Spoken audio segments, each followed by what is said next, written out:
For 45 years, heartbreak has plagued Falmouth. Since 1980, the Cape Cod Crown has 2024 season comes to an end on a rainy night at Spillane Field as the Gatemen close it out and defeat the Commodores. But this summer, everything changes. A new era begins at Fuller Field with a new voice in the dugout.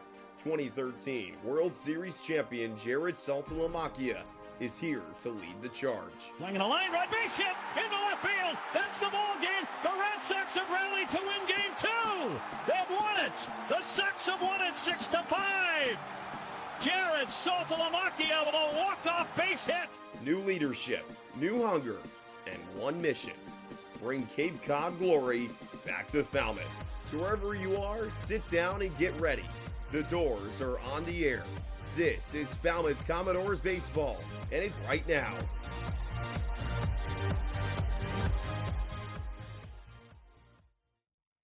Welcome into Opening the Door. I'm Timmy Weiss alongside Easton. You had a great day yesterday. Only allowed 2 hits and only gave up 1 run in 4 innings pitched. How did you feel out there yesterday? I felt really good. It was good to be back on the mound. It's been a minute for me. But yeah, it felt really good to get there and compete again with the guys. It was a great time. You were in the game when Falmouth was down, when they were tied, and when they were winning the game. So did you pitch differently in those situations at all? No, not really. My mindset was just go attack the hitters, get ahead in the count, and then if I get up early, I'm going to punch and get after them. So my mindset didn't really change, and the result was pretty good. Is there any adjustments that you want to make for the next time you're out there? No walks, but I can live with 1. But yeah, it was great. I can't complain about that. Thanks so much for your time, Easton, and best of luck in the game today.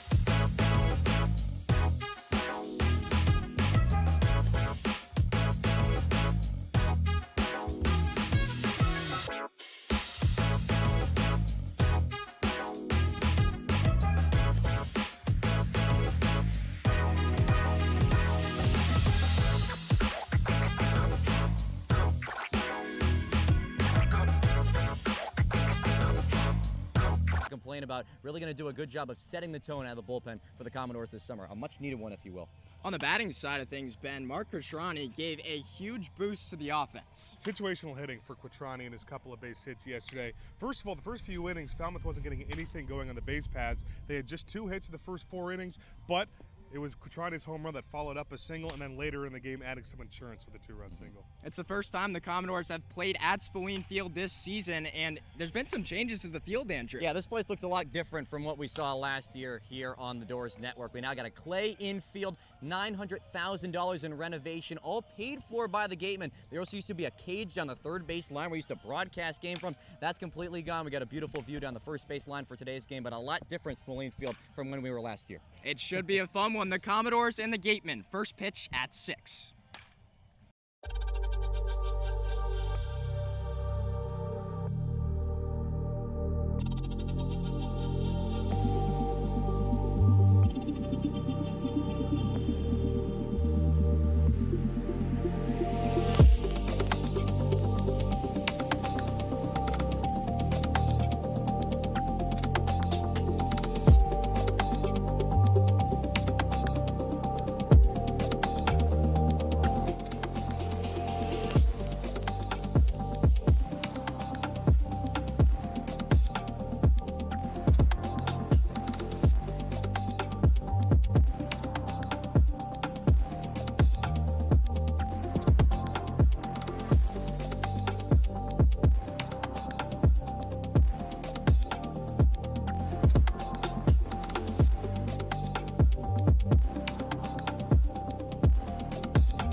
display of offensive explosion for Falmouth. They really got Orleans' number at the dish, don't they? Yeah, I think it's a good sign, too. Obviously, early in the season, the questions were how consistent the offense was going to be. And those first 4 games, the only time they scored more than a couple of runs was that 14-5 clubbing of Orleans. But this is a team that's starting to show some power. And Mike Adu, the top of this Falmouth lineup, is starting to look like the top half of this lineup. They're starting to figure out who their guys are, who they want to be consistent. You get Mike Adu, Kyle Morrison, Bear Harrison, Antonio Morales, 4 guys that have all done pretty well in the last few games. And Mike Anu has homered in 3 consecutive games. He'll be the leadoff hitter tonight for Falmouth. Also, the play of Mark Quattrani last night for the Commodores as well. He goes 2 for 4 with 4 RBIs after a really shaky start, just 2 hits in his first 8 plate appearances in the first 2 games. Good to see that catcher room really find its footing. And I don't think that anybody said that was maybe the first thing we talked about before the season started was how talented this catcher room is. Makes a lot of sense under Jared Saltalamacchia. We're going to have spurts all throughout the season for all 3 of those guys. We've already seen it with Bear Harrison and the Orleans game, and then followed up with that at Brewster. We saw it last night with Quattrani. Only a matter of time before we see something like that from David McCann, who's in the starting lineup as DH today. Gatemen take the field as we'll meet the Commodores starting lineup here on First Responders Night in Falmouth. For the Commodores, though, they lead off with Mike Anu. He'll play center field. Batting second is the right fielder Antonio Morales. In the 3 spot, the third baseman Justin Osterhaus. In the cleanup spot, number 17, Kyle Morrison playing second base. Batting fifth is the catcher, number 27, Bear Harrison. Batting sixth is the first baseman, number 9, Landon Moran. Batting in the 7th spot, the shortstop, number 24, Ben Arroyo. Batting 8th is the DH, David McCann, wearing number 12. And rounding out the order, playing left field is number 8, Carl Schmidt. They will go against the righty from Arkansas State, the rising senior, Chase Richter. Yeah, definitely trend of guys who weren't built up quite as starters at their schools. Richter is only got 1 start a season ago, but I think have the ability, and maybe that's something they're here this summer to work on, is the ability to be built up a starter, go 5 or 6 innings, take that back to their school seasons. That's what Richter's trying to do. Richter, a left-handed pitcher, Stan College, then went to Nicholls State before rounding out his redshirt senior season with the Red Wolf. The defense behind him looks like this: Colin Ritchie in left field, Hayden Yost. Hayden Yost in center, Chase Cruson in right. Guys, Gargett is at third base, Vance Sheehan is at shortstop, Braden Randall guarding second base, Ty Daly at first base, and Mac Rose doing the catching for Richter. For tonight's umpires, down the third base line, Carl Rodriguez. First base umpire, Mike Rabideau, and behind home plate is Jeff Merzello. I feel like we've had for 4 straight games. The personal Falmouth Commodores umpire feels like it. We will deem Jeff Merzello as the personal Commodores umpire, whether that's in the field or behind home plate. As Chase Richter just about to finish his warm-up throws from the left side. First time this season, Falmouth will face a lefty to start the ball game. Wareham, one of the hottest teams right now on the Cape. They started 0-3, but have rattled off 3 consecutive victories. The offense has been very important for this team over those last couple of wins, averaging just north of 7 runs per game, including a 12-6 thumping over Hyannis last night. They're playing really good baseball as of late. You see a couple of trends with both teams and where they've got their wins. Falmouth, though, they're 2-1 on the road so far this season. That only lost to who looks like the best team in the league at the moment in Brewster. So if you look at a 3-3 record, you take 2 of those losses against the best team in the league, and it's a pretty good start for Falmouth, maybe a bit ahead of schedule in the first year under Jared Saltalamacchia.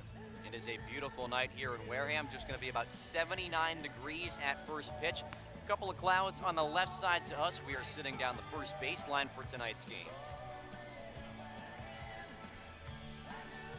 Both teams tied for second currently in the West Division. Also should note this is the Commodores' first game against a team from the West Division, if you will. And to lead things off for Falmouth, it's the star center fielder Mike Anu, who just entered his name into the transfer portal as of this morning. Has been one of the hottest hitters on the Cape to begin 2025 this summer. 3 consecutive games with the long ball. Richter comes set at the belt. Kicks and deals. Is taken inside for ball 1, and we are underway from Spillane Field at 6:10 on this Saturday night in late June. Yeah, New's just been a joy to watch to start the year, and I don't think anyone's really surprised by his ability to drive the ball, the display of power he's shown in the last few games. That pitch is a bouncer in the dirt. 2 balls, no strikes. New just recently finished up his junior season at Marshall, where he batted just south of 300 this season. The 2-0. Check swing. Did he go around? He did, says home plate umpire Jeff Merzel. 2 balls, 1 strike.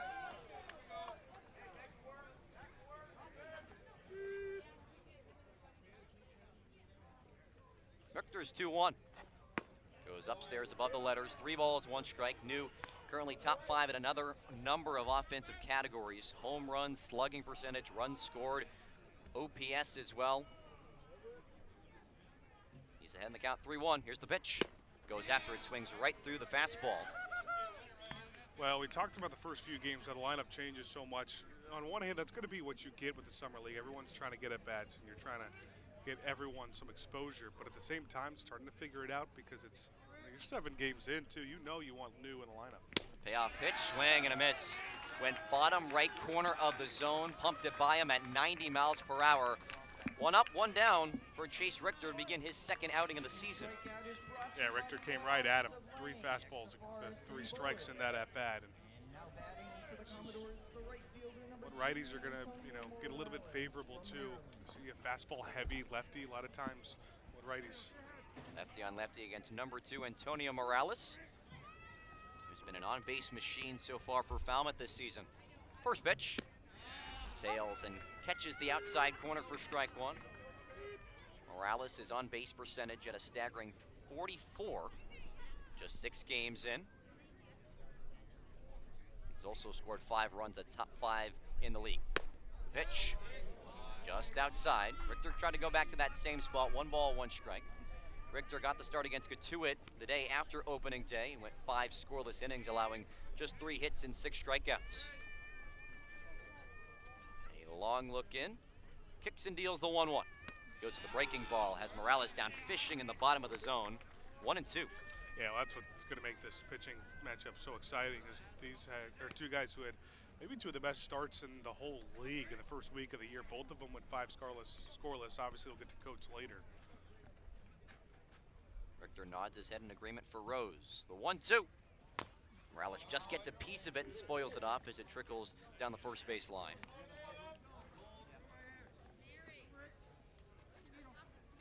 Morales announcing his commitment to the University of Maryland just about a week ago after a pair of seasons at Wake Forest. Went 0 for 2 last night in the victory against Orleans. 1-2. Bouncer in the dirt, gets away from Rose and goes all the way to the backstop. Got a battle too to the ball. These Wareham and Falmouth back kids. Both running backs smiling.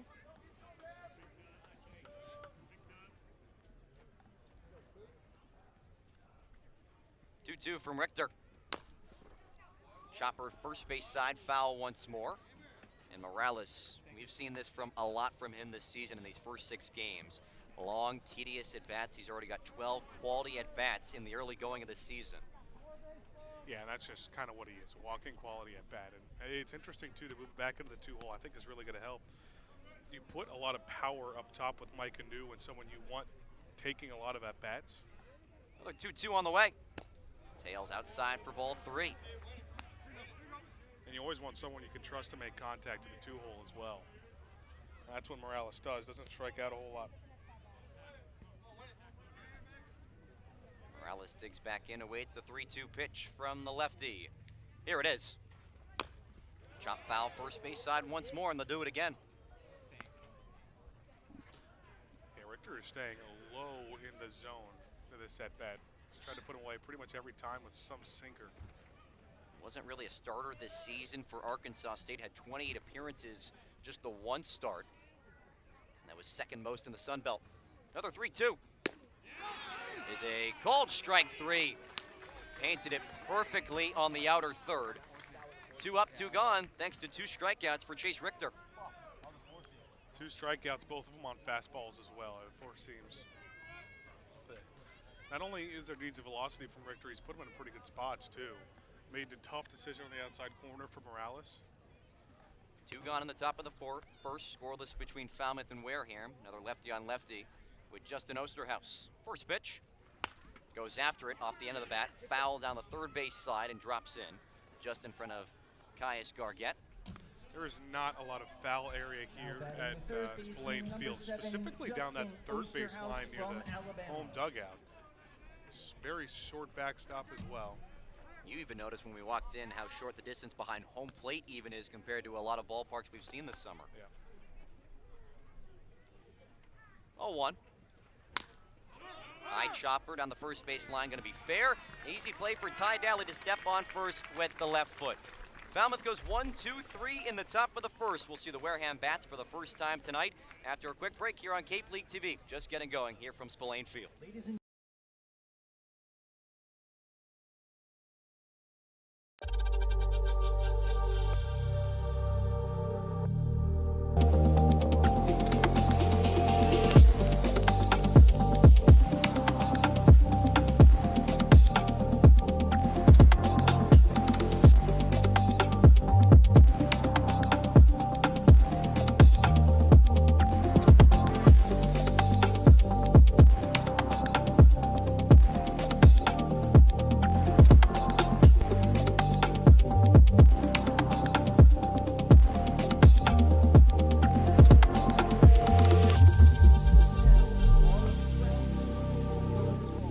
We'll hear the Wareham Gatemen step up to the dish as we are just through a half an inning between the Gatemen and the Commodores. Scoreless, back alongside Ben Haller.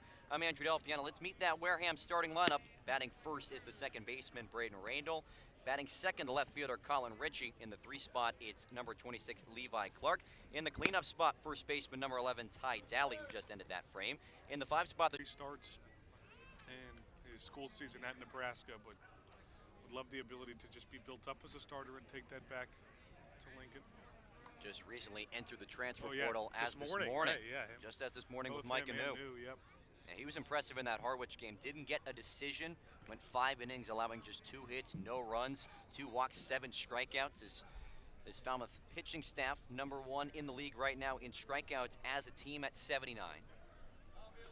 And the first one to meet him from the left side is Braden Randall, the rising junior from Ole Miss. Colin Ritchie, the rising junior from Oklahoma State.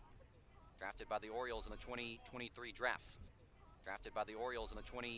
draft. First pitch, goes after it and pops up in foul territory, third base side. A long run for Osterhaus and Schmidt. They converge, and Osterhaus makes the catch over his shoulder for out number 2.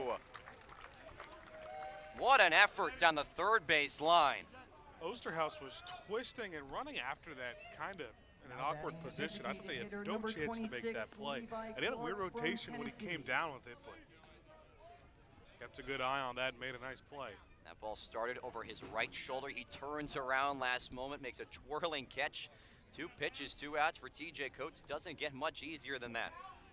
Next one to meet him is the right side hitter, Levi Clark, the DH. First pitch is right down the heart of the plate for strike 1. And this is something the coach did well, or so well in his 5-inning appearance on Monday too. Was just so efficient. There's a total of 67 pitches in those 5 innings. 0-1. Breaking ball way out in front is Clark. Quickly, 0-2. Clark celebrating his 19th birthday today, the rising sophomore from Tennessee. Went 3 for 4 last night in the victory over Hyannis. The 0-2 goes back to the breaking ball and just above the letters for ball 1. Yeah, it was a good look, and you're putting Clark in a tough spot too because you're coming into this and you don't want to make it a 3-pitch inning, so you're probably letting the first ball go. 1-2. Goes back to the breaking ball. Clark belts it into center field. New has a beat on it, running towards home plate. Couple steps in and he makes the grab.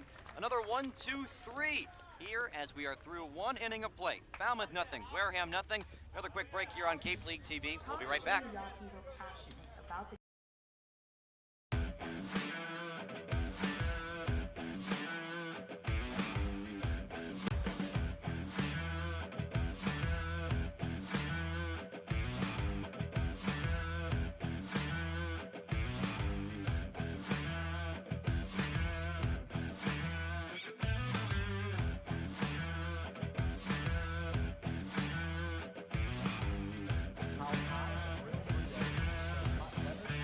Commodores and the Gatemen tied at 0-0 going into the top of the second. Timmy Weiss here, your third member of your crew, and about 30 minutes before the game, a helicopter landed in center field because it is first responders night here at Spillane Field. So a lot of first responders were being honored, and the game actually didn't end up starting until 6:10 because they had to take a huge group photo, had to give a check to them after the game, and then the helicopter actually had a little bit of trouble getting off the field. Wasn't really sure what was going on, but eventually gets off, and we start the game here at 6:10. Yeah, Timmy, it looked like we weren't going to get started till maybe around 6:15, 6:20, if you will, but looked like a whole lot of fun for everybody involved there in the helicopter. As you said, the huge group photo. But either way, after one inning of play, we are scoreless between Falmouth and Wareham. Game 7 of the Cape season, both 3-3 teams entering today. Chase Richter, the lefty, back out there for Wareham. First to meet him in this frame is the lefty, Kyle Morrison. First pitch. Morrison, half-hearted swing, and he goes around, says home plate umpire Jeff Morzell for strike one. Andrew, I thought they were going to have to call you up and try to get that airplane out of the air. Oh, you think I could fly that? Absolutely not. I think you have the best chance on the broadcast team, maybe. The 0-1. Morrison slaps it foul back to the screen. Quickly 0-2. I'd have to give my nod to Timmy there. You think so? I could see it. I could see it.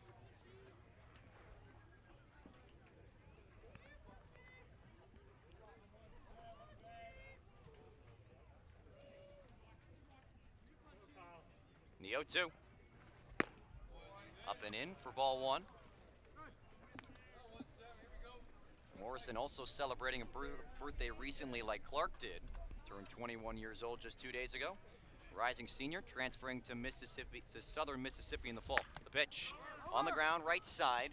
It's a fair ball that Daly collects and steps on first once more. Back-to-back Commodores retired thanks to the ground out to first. Yeah, still not a terrible at bat. And I think that Richter's the kind of pitcher that I think you just need to settle in against, too. He's got an awkward arm angle as the lefty. He's someone that really didn't go deep into games at Arkansas State. He was used primarily as that closer at 8 saves a season ago in the Sun Belt. Turns and fires the first pitch to Bear Harrison. Harrison clocks it into left field. Ritchie there, but it hits the wall. Ritchie fires it in, and Harrison going to stay at first base. It was kind of a long single, nicely cut off by Ritchie, though. The first hit of the ball game belongs to Bear Harrison in the Falmouth Commodores. Yeah, really good piece of hitting once again from Harrison. Just got an inside pitch as a righty and just pulled it down the third base line. He's someone that, if he can stay hot with the guys around him performing, it'd be huge. Lefty on lefty for Landon Moran. The first pitch up and away for ball one. Harrison just his 4th hit of the summer in 18 at-bats. Landon Moran looking for his 4th hit as well. The pitch on the ground, right side. Randall has a beat on it, makes the grab, and throws it over to Daly. And there are 2 gone in the top of the second. 2 strikeouts to start for Richter, but I like how Falmouth has been able to make contact these last 4 times to at least get the runner into scoring position here. See if the Aggie can bring in the Aggie. Harrison stands on second after the 1-out single, and his fellow teammate in Ben Royal looks to drive him in, as you said, Ben. He bats from the right side, the rising senior. Transferred from Rice after 2 years with the Owls. First pitch. Check swing, bouncer in the dirt. Harrison thought about going to third, but retreats back to second. You don't need to be too aggressive with 2 outs there, too. On the way to third.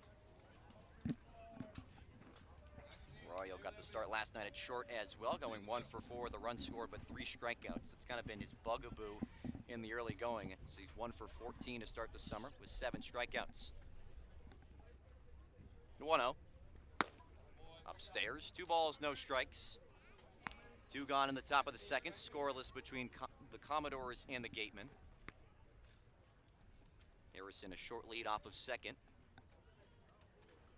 Randall scooching a couple inches over at second base. 2 up. Swing and a miss. Fooled on the breaking ball at 76 miles per hour.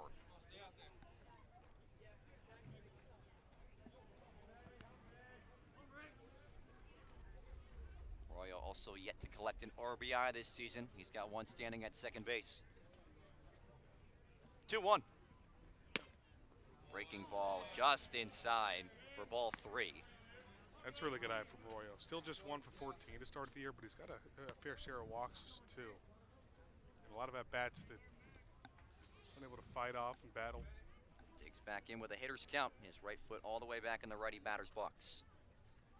Richter a check on second, kicks and deals. Royo pops it up, sky-high tailing and slicing down the first base line, and is going to get out of play for a foul ball. I think one of my favorite parts, I don't know if it was part of the renovations at Spillane Field, but they were the only teams that has the video board too, so they had a pre-game hype video before the game.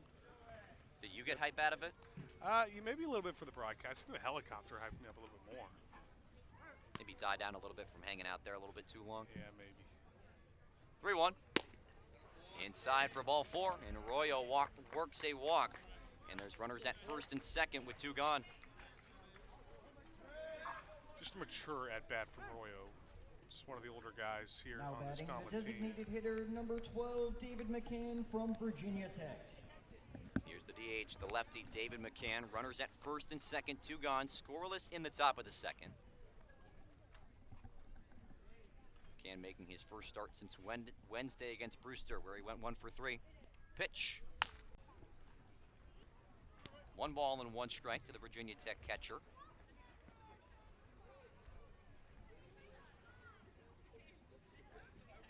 The pitch. McCann pops it up once more and going to slice out of play third base side this time.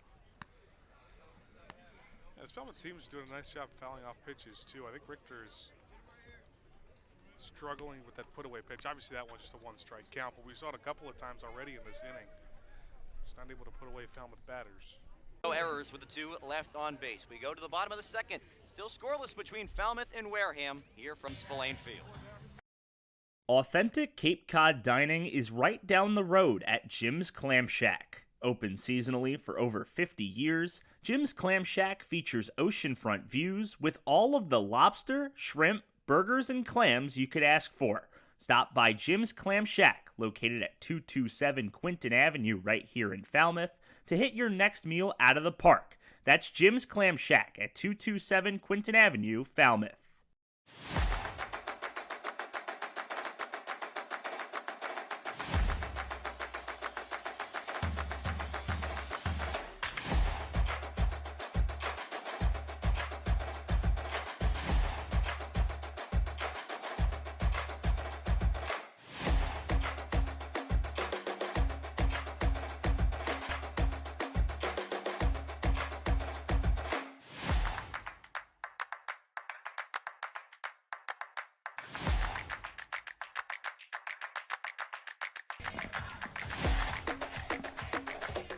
Welcome back to Spillane Field in Wareham. Commodores and Gatemen tied at 0 apiece after 1.5 innings. Back alongside Ben Haller, I'm Andrew Del Piana. DJ Coates back out there for Falmouth after working a 1-2-3 inning last time around. Set to face the meat potatoes of the Wareham lineup of 4, 5, and 6. Yeah, interestingly enough, this is a Falmouth team, at least the first few games of the year before that first off day, where they kind of had more success offensively the first 4 or 5 innings of the game as opposed to the last 4 or 5. That's kind of changed a bit as of late, but still, this is a beginning of the game where the offense is usually exceeded. The lefty Ty Daly, the recent transfer to Clemson, leads things off in the second. Coates' first pitch is in there for a strike. Daly transferring out of Mercer after 3 years. Stands in at 6'4", 215 pounds. Currently tied for first in the league in doubles with 3 so far. The 0-1. Breaking ball just catches the outside corner, 0-2. And now head coach of the Commodores, Jared Saltomaki, out for a quick word. I think he's telling him to hit the bat.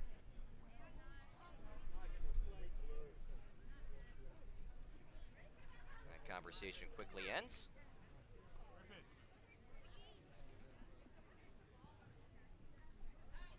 As for Daly, has really struggled with strikeouts, I should say. He's got 10 so far.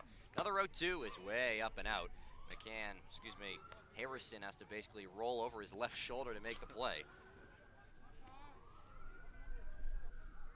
Coates working quickly, the 1-2. Goes back to the breaking ball, high chopper up the middle, corralled by Royal, couple steps over, fires over in time for out number 1. Defense been sound once again. This is one of the better kept fields too, I think, of the Cape. And during the fall, they'll take down the fence to open that up for the field. Quickly, 0-2 to the righty, Vance Cheyenne. Shortstop tonight for the Gatemen. Rising junior, the transfer from UCS Upstate, will be at Miami in the fall. The 0-2, way up. 1 ball and 2 strikes from Coates. She in 2 for 14 on this young season in 6 games played. 1-2, swing and a miss, a waiver in the dirt. Drop third strike from Harrison. Cool, calm, and collected. Makes the play over to first. 2 up, 2 down for Falmouth. Well, who is now the pitching coach at Wareham. 1-0. Goes back to the fastball, just outside for ball 2. Yeah, he was a pretty good defensive outfielder too, so I'm sure learned a lot. Played all 3 positions, got at least one start at all 3 positions in Florida last year. The pitch, up and out once more.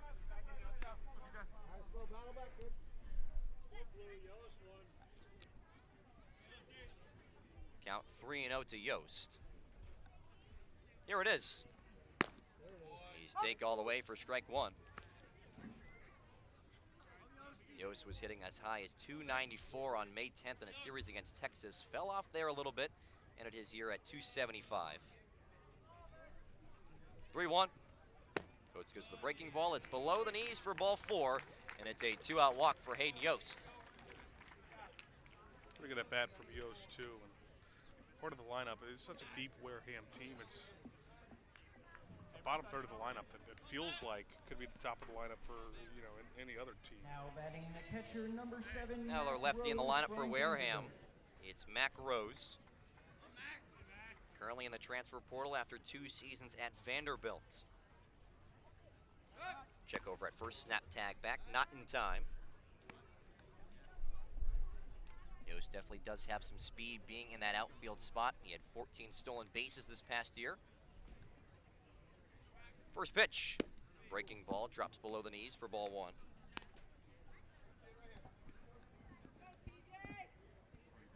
Rose in 4 games so far this summer for Wareham, 0 for 10. Drafted by the Texas Rangers in the 20th round after his freshman year. The pitch, catches the outer third. 1-1 to Rose.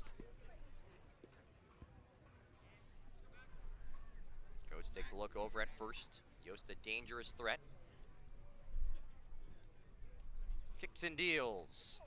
Breaking ball. Not in the zone. Falmouth dugout doesn't think so.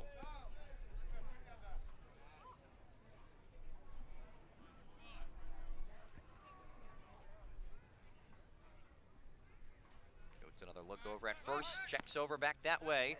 Yost back in safely, diving once more. Coach didn't really deal with a lot of guys at the base paths his first time, or his first start against Harwich on Monday. That whip for him on the season below 1. Count 2-1. Coates steps off. We're scoreless here in the bottom of the second. Runner on first and 1 strike to the former Commodore, just of a different variety in Nashville.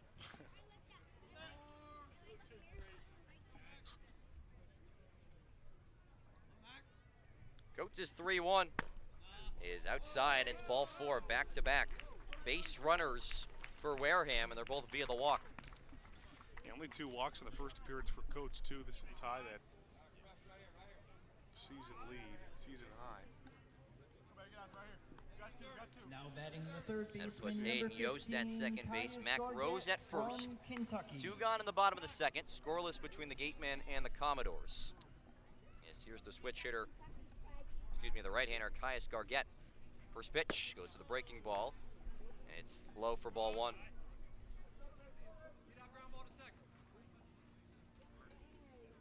Gargett coming off a pair of RBIs last night in a 3 for 5 performance. 1-0. Fastball right by him. TJ Coates pumping that in at 93 miles per hour. looking to escape Kentucky.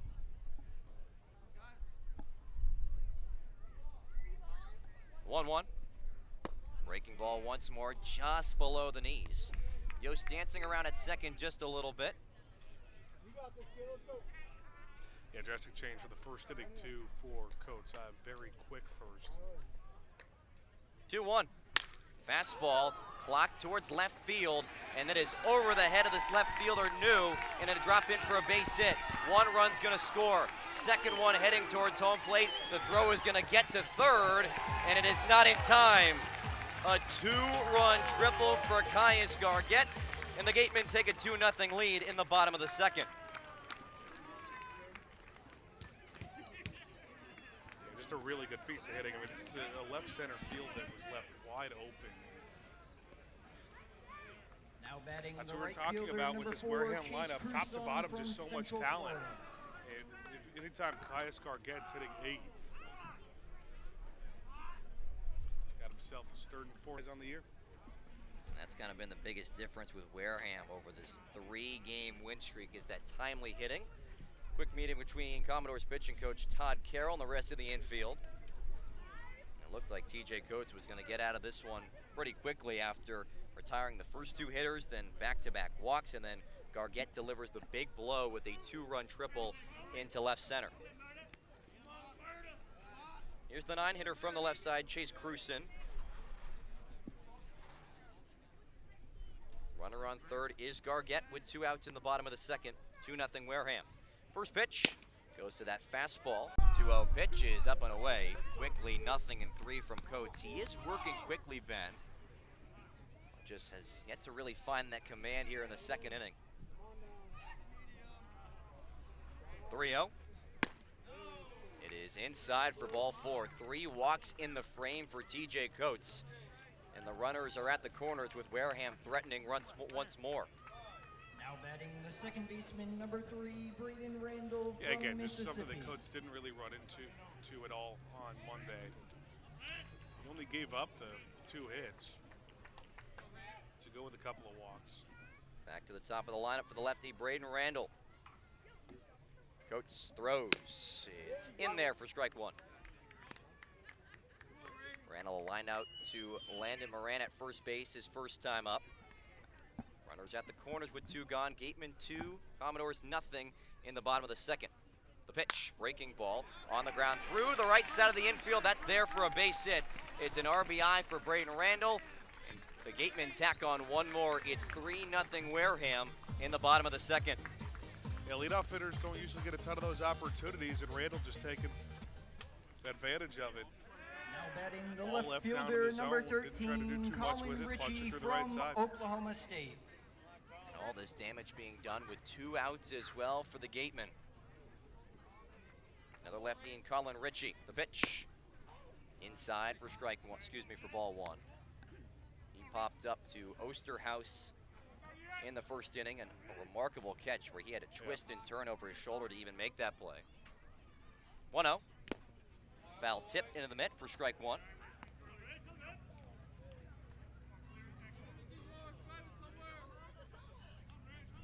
Randall at first. Cruson at second. The pitch. Breaking ball outside. 2 balls and 1 strike. 3 runs have already scored so far this inning. Yost, Rose, and Gargett. 2 of them off the bat of Gargett after that 2-run triple. The pitch. Fastball right. Ritchie's all over it and deposit it into center for another base hit. Another run is going to come in to score. Randall up to third, and the Gatemen continue some 2-out magic. Another RBI single. This one comes from Colin Ritchie. Wareham 4, Falmouth 0. Yeah, I mean, it's just a perfect example. Sometimes just a little bit of trouble can mess with you. I mean, it is obviously a very quick first inning, and then you get the ground out to short and a strikeout to start this inning. It was looking like it was going to be another one of those quick innings. Then a very long at-bat for Hayden Yost, who's able to work a walk, just spiraling out of control in the inning. First pitch, Clark goes after it and slices it foul out of the ballpark first base side. How about the back of the lineup really setting the tone in this one in the second inning for Wareham, as the bottom 4 of this order creating all this havoc with 2 outs. The 0-1 to Clark. Inside for ball one. Randall at third, Ritchie at first. Still 2 gone in the bottom of the second. Gatemen have put up a 4 spot in this frame to lead 4-0. 1-1. Breaking ball in there for strike 2. A hard wave and a miss from Clark, who flew out to Micah New back in inning number 1.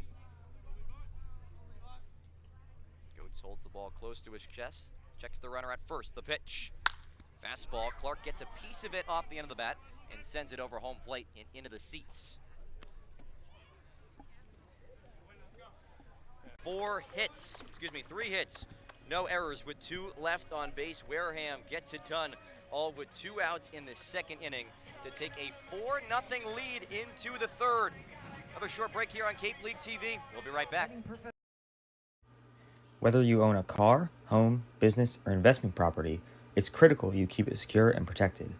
Since 1989, our friends at Northeast Insurance Solutions have been the trusted insurance agency to serve the Commonwealth. Visit them on the web at insurewithnortheast.com or at their offices, 100 Ledgewood Place in Rockland.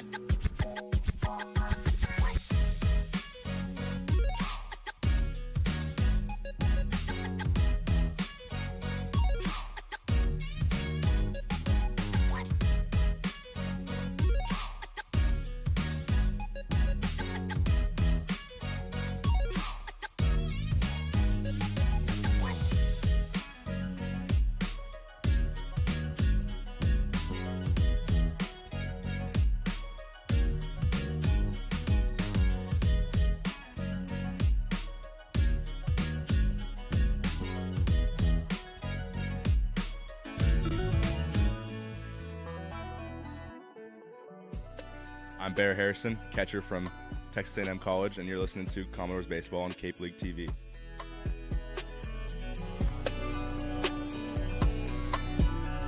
Falmouth finds itself in an early hole here from Spillane Field. The Gatemen in front of the Commodores 4-0 after 2 innings of play. Alongside Ben Haller, I'm Andrew Del Piano. You're listening to Commodores Baseball here on the road in Falmouth with some much-needed offense, hopefully coming up in the next couple of frames, starting with the 9-hitter, Carl Schmidt from the right side. Schmidt 4 for 14 on the young season in 4 games played. 1-0. Another breaking ball bounced in front of home plate, blocked by Rose. 2 balls, no strikes to the 9-hitter in the Commodores lineup. See how they can respond. Falmouth got their first comeback victory yesterday, too. 2-0. Schmidt on the ground, left side, diving effort from Gargett. Keeps it in front of him, but will make no play. Good effort from the third baseman from Kentucky. Just knocked it down, but the speed of Schmidt beats it out. It's an infield single. Now batting number 3, the center fielder. As you mentioned, that comeback last night, a large part by this guy at home plate in Micah New. He's 0 for 1 with a strikeout. Richter's first offering is in there for strike 1, right at the belt. 3 straight games with a home run for New, including one that went off the bat at 108 miles per hour last night. Schmidt, the runner on first. The pitch. Fastball once more, just at the knees. Micah New didn't think so. Quickly, 0-2.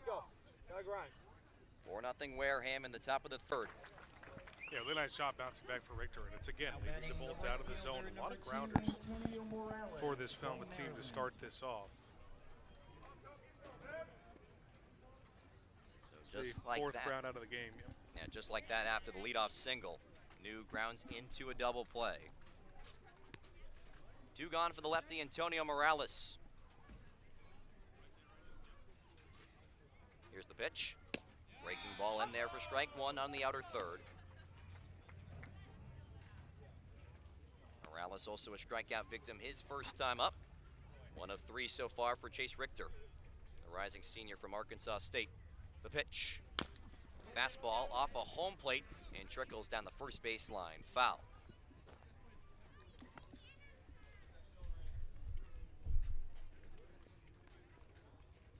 Morales battling off of plenty of pitches, his last at-bat. Rodriguez said he did not go around.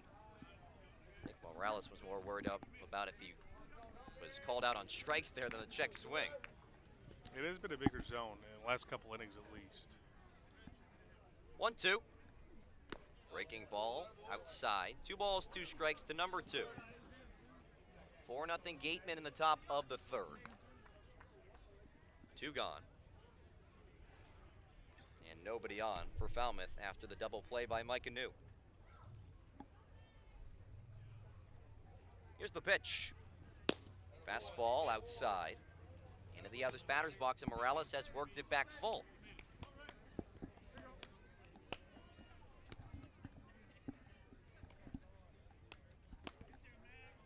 Richter gets the sign he likes from Rose. The payoff pitch. Breaking ball, and it fooled Morales. He's way out in front of it as the curveball.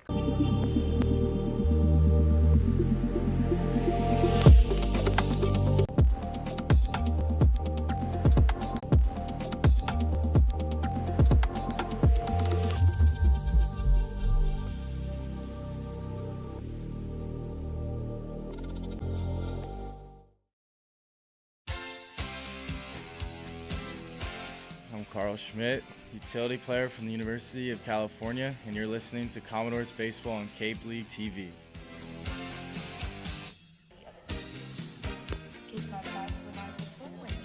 They are into the bottom of the 3rd between the Gatemen and the Commodores. Wareham in front 4-0 through 2.5.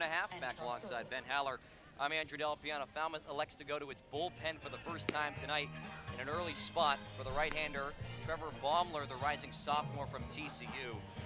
He's going to have to be a long reliever in this one, Ben. He was phenomenal his last time up in Game 2 of this young season. 3 scoreless innings, just 2 walks, 6 strikeouts, and not a great night for TJ Coates, the starter.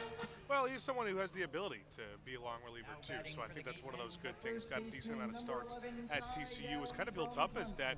Came in his freshman year at TCU, and they really wanted him to be that Sunday starter, and that's what a lot of his first few appearances were. First 3 starts of the season for him, and of his college career, 5 innings, 4 1/3, then 4 innings. So he can give you length. The first to meet him in this outing is the lefty Ty Daly. Foul back to the screen.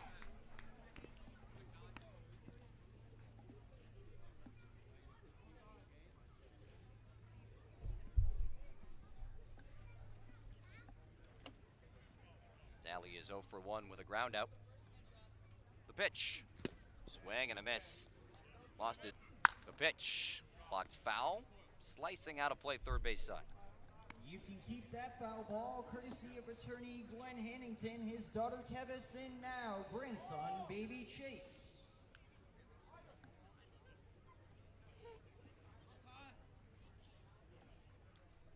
Baumler's 0-2.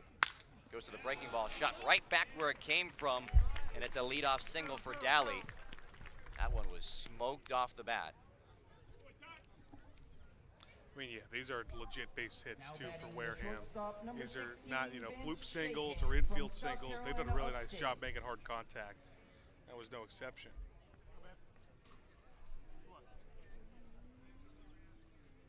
Here's the righty Van Shayen.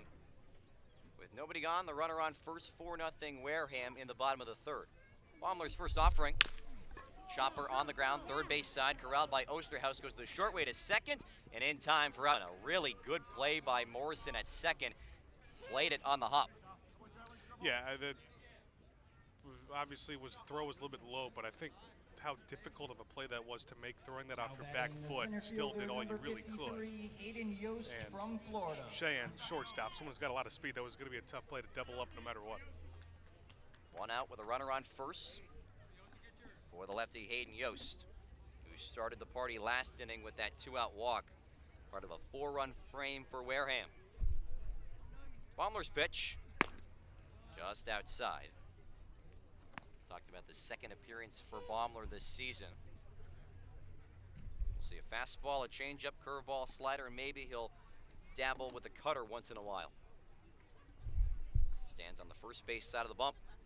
Here's 1-0. Fastball chopped at home plate And foul first base side. Yeah, it's got a pretty typical pitch mix too, but the fastball has been so effective for him this year that I think when you look at the improvement throughout the school season for Baumler, the ability to locate the fastball, I think was a big reason for it. Here's the 1-1. Runner thought about taking up. It's ball 2 as Harrison bumped up. Sheehan retreats back to first. Got about a quarter down the way down to second base, and then pump the brakes. Baumler asked for a new sign from his catcher Harrison. 2-1. Fastball popped up sky high and will exit the ballpark.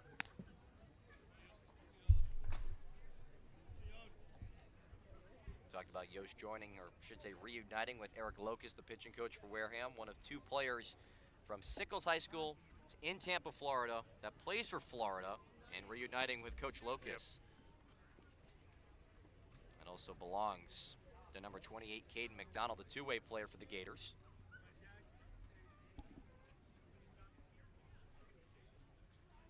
Two-two. Breaking ball just inside for ball 3. Sheehan the runner on first. There's 1 gone in the bottom of the 3rd. Wareham 4, Falmouth nothing after a 4-run second frame for the Gatemen. All that damage coming with 2 outs. 3-2. Fastball yanked towards left field. Schmidt, couple steps in front. Pretty can't accord for out number 2. Another quick out. Well, we were talking about too, maybe the need for Baumler to give you a little bit of length and go some distance in this game. That first appearance for him earlier this year, and his 1 appearance so far, was able to throw 52 pitches in 3 innings. So if you can keep it efficient. Righty on lefty for Mac Rose. Also walked back in the second frame.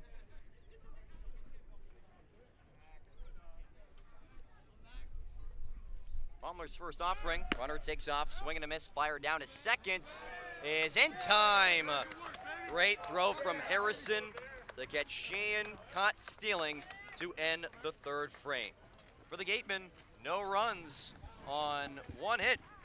No errors with a none left on base. We are through 3 here from Spillane Field, with the Gatemen still in front 4-0 over the Commodores. We'll be right back on Cape League TV. The 99 Restaurant and Pub is proud to be a sponsor of the Cape Cod Baseball League this summer. Visit your local 99 and try their famous colossal lobster rolls, piled high on grilled brioche and served either hot and buttered or with just the right amount of mayo and celery to go along with the fries and coleslaw. Visit your local 99 restaurant this summer today. You gotta love the Nines.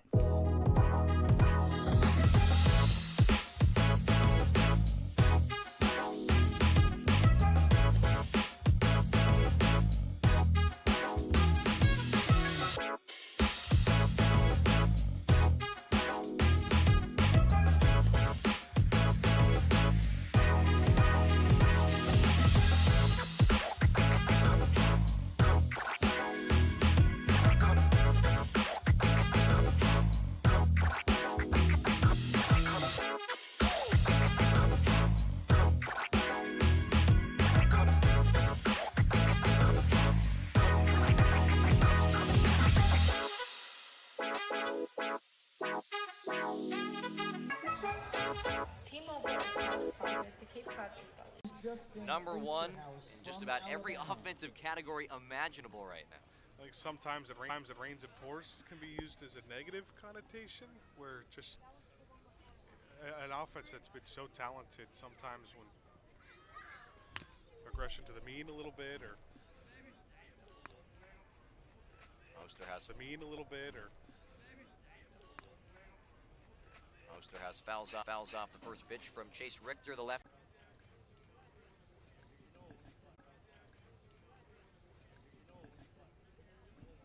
Two-one. Goes to the breaking ball, drops in front of home plate, and the bouncer blocked by Rose. 3 balls and 1 strike. It was almost 2 weeks ago that Justin Osterhaus committed from Alabama after leaving Purdue Fort Wayne after that program disbanded, discontinued for budget cuts, upwards of about $1 million. 3-1. Fastball, he swings right through it. Hey, breathe, you got, let's go. Yeah, it was staying aggressive 3-1, too, with the kind of breaking ball I thought he liked. Might end up being ball 4. Osterhaus 1 for 18 this season so far, really looking to get his footing. Payoff pitch is taken on the outer corner for strike 3. Second backwards K for Falmouth tonight as Osterhaus goes down on strikes looking for out number 1. Yeah, that's a tough call. Osterhaus didn't agree with it either. Had bottom part of the zone. Looks like it's been a problem for Falmouth hitters today. Not just hitting it, but also with not getting a ton of calls from Brazil behind the plate. Another lefty on lefty with Kyle Morrison, the second baseman. First pitch, fastball roped on the ground, foul first base side.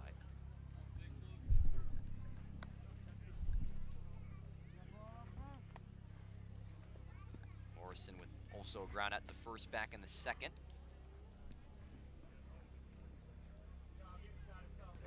Three for 16 this season. Picked up his first home run of the campaign last night in that 7-3 victory over Orleans. The 0-1, another fastball off the end of the bat and out of the ballpark behind home plate. Quickly, 0-2. He did so back in the 6th inning. The Commodores taking down the Firebirds twice in 1 week. The 0-2, breaking ball in there once more. Back-to-back called strikes. Another Gatemen strikeout. The Commodores in the top of the 4th, 2 up, 2 down. Seen a few of those call now, and now back-to-back just happens to be strike 3 on that. Exactly, again, bottom part of the zone. From Texas A&M. You got to give Chase Richter, the lefty, a lot of credit for living in that spot. If Jeffrey Merzel's going to give it to you. Here's the righty Bear Harrison, who has 1 of 2 hits so far for Falmouth. First pitch, breaking ball, slap foul, third base side. Richter so far, he has been impressive with 6 strikeouts so far. 2 gone in the top of the 4th. Wareham 4, Falmouth nothing.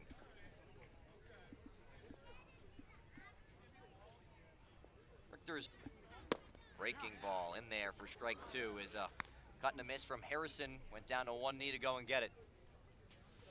Yeah, this is a legit good 3 2/3 so far for Richter. Doing it a whole different kind of ways. Putting players away, making them chase.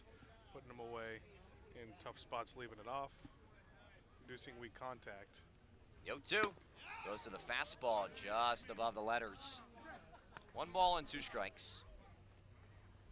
Harrison does have 2 home runs this season. That's 2nd in the league, both coming a little bit earlier this week on Tuesday at Orleans. A pretty hitter-friendly ballpark, if you will. 1-2. Breaking ball, fooled on it, way out in front. 1-2-3 via the strikeout for Chase Richter, who is rolling right now with 7 Ks through 4 innings of work. No runs, no hits, no errors, none left on base for Falmouth. Still 4-0 Wareham as we go to the bottom of the 4th here on Cape League TV.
Back here from Spillane Field in Wareham, Massachusetts. 7 of the Cape Cod Baseball League season.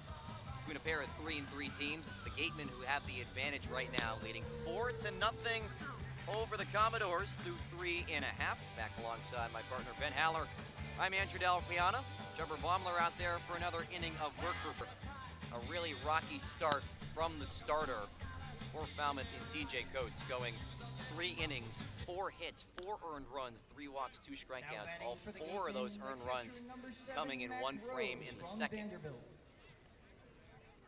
So Baumler out for his second inning on the job after going 1-2-3 in the bottom of the third, facing 7, 8, 9 of the Wareham lineup, starting with the lefty Mac Rose. First pitch from Baumler is a fastball off the end of the bat, foul back from Rose.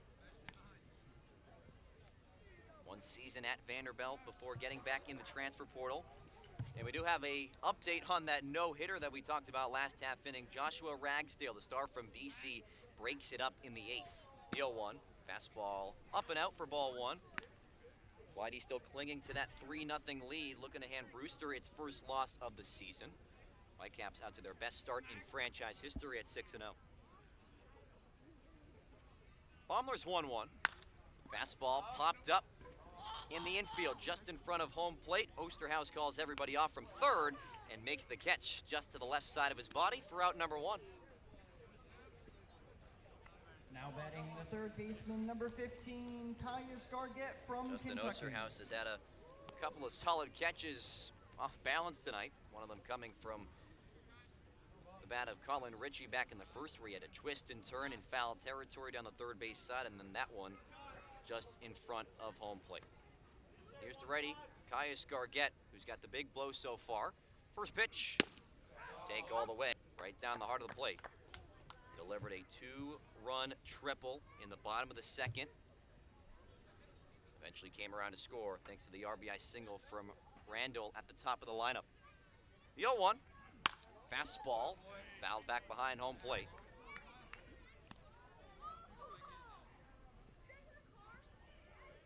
Gargett currently looking for a new home after 2 seasons at Kentucky. Had a great stretch in the month of May where he hit just south of 300, by far his best of the season. The 0-2, swing and a miss from the former Wildcat. He is gone. Good morning, good afternoon, and good night on 3 pitches. First strikeout for Trevor Baumler, and there's 2 outs, nobody on in the bottom of the 4th, with the Gatemen leading 4-0 over the Commodores. Here's the lefty Chase Cruson.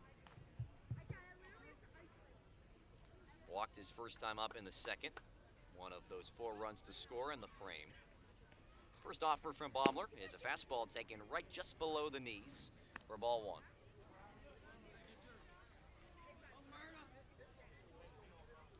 Cruson, the rising junior from UCF, played his first season at Duke. 1-0. Goes to the breaking ball. Puts it over home plate once more. Couple of lucky souvenirs for fans in attendance at a pretty great night here at Spillane Field.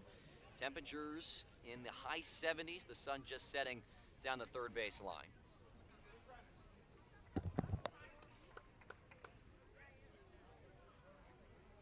One.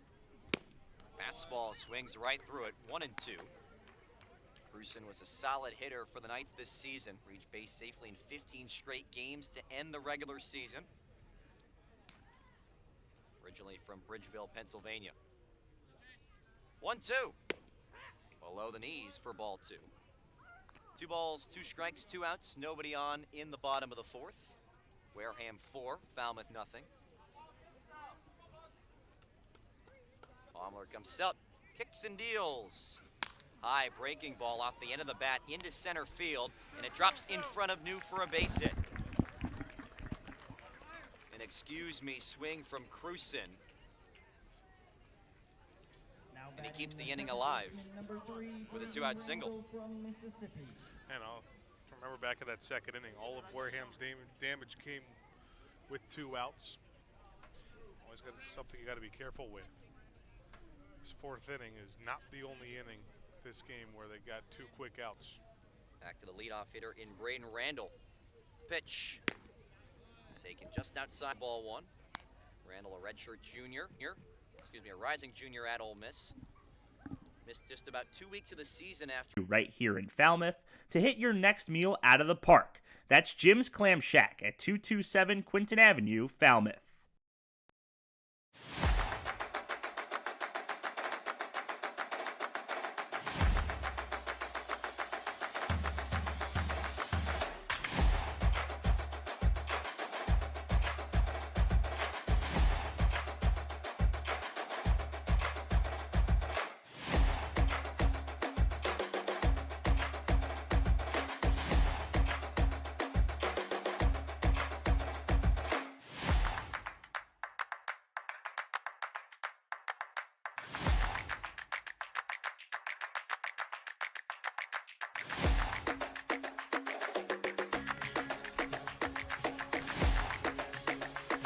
Four-run advantage for Wareham here in Game 7 of the 2025 Cape League season. The Falmouth Commodores trail the Gatemen for what has been really just one inning of damage that offense did. A 4-run bottom of the second where all runs came with 2 outs.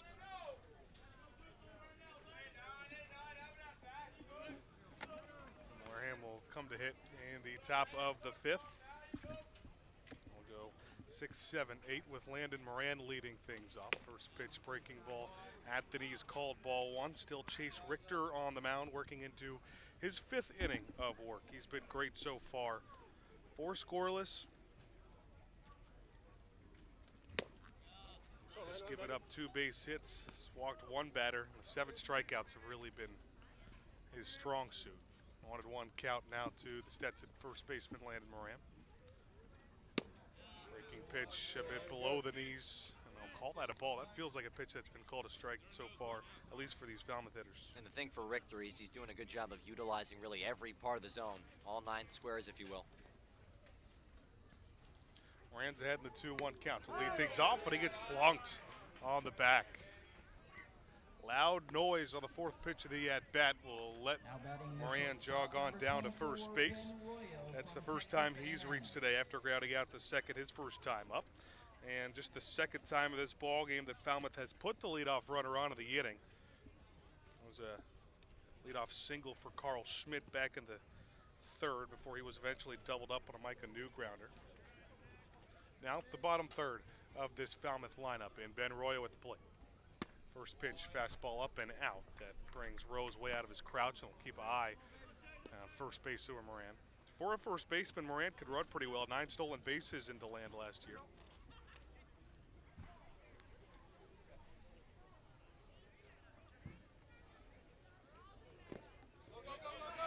And he's going to take off. Ball gets away, and Moran will get into second easily after the wild pitch from Richter. These are some of the things Richter hasn't really struggled with. No command issues for him so far. Talked about just the 1 walk, maybe a wild pitch or 2. And those 7 strikeouts really tell the story as well with the command that he's had tonight. So Royo's in the driver's seat of this at-bat. 2-0, now runner in scoring position for Falmouth. Just the second time they put Wood at scoring position today. It's tipped into the mid. Nice fastball, bottom part of the zone for strike 1.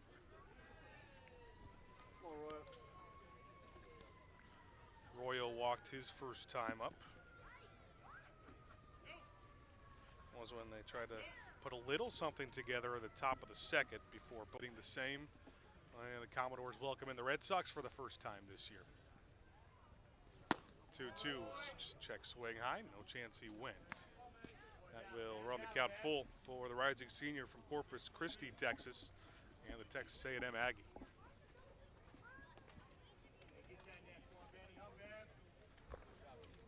A lot of storylines around this Texas A&M season this past year and some of the struggles they had. Payoff breaking ball called. Strike 3 on the outer part of the plate. Another strikeout looking for this Falmouth team. They had a couple of them last inning when Richter struck out the side, and that's now 4 strikeouts for him in the last couple of innings. 1 out, still a runner on second base now for the 8-hitter and designated hitter, David McCann.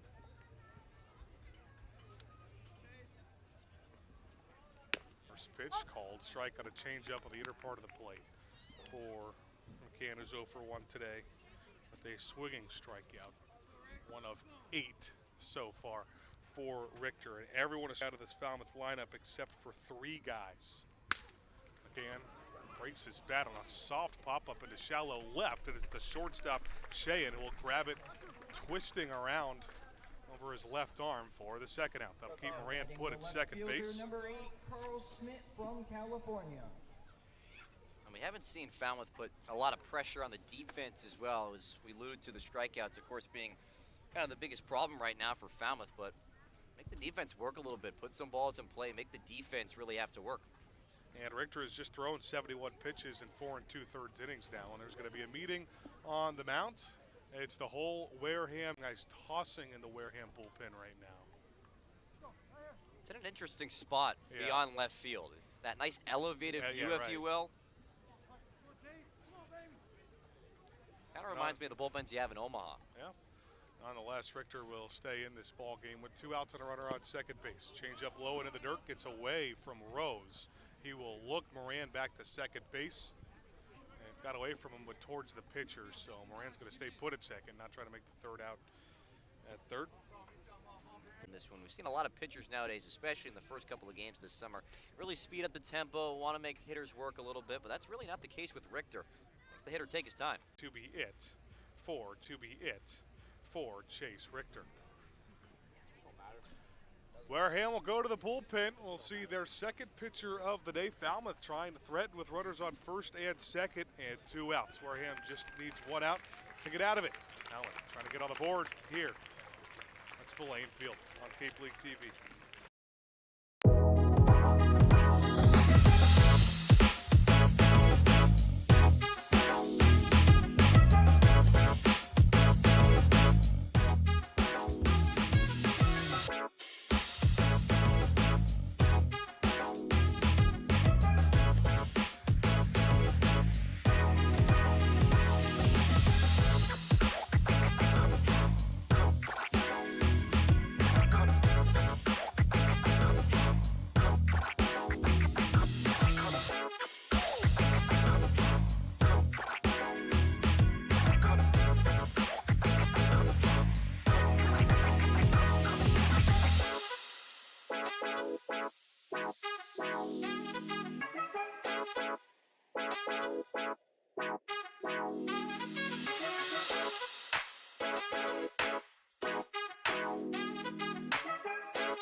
With runners on first and second and 2 outs. Top of the 5th inning, a 4-0 advantage for the Gatemen.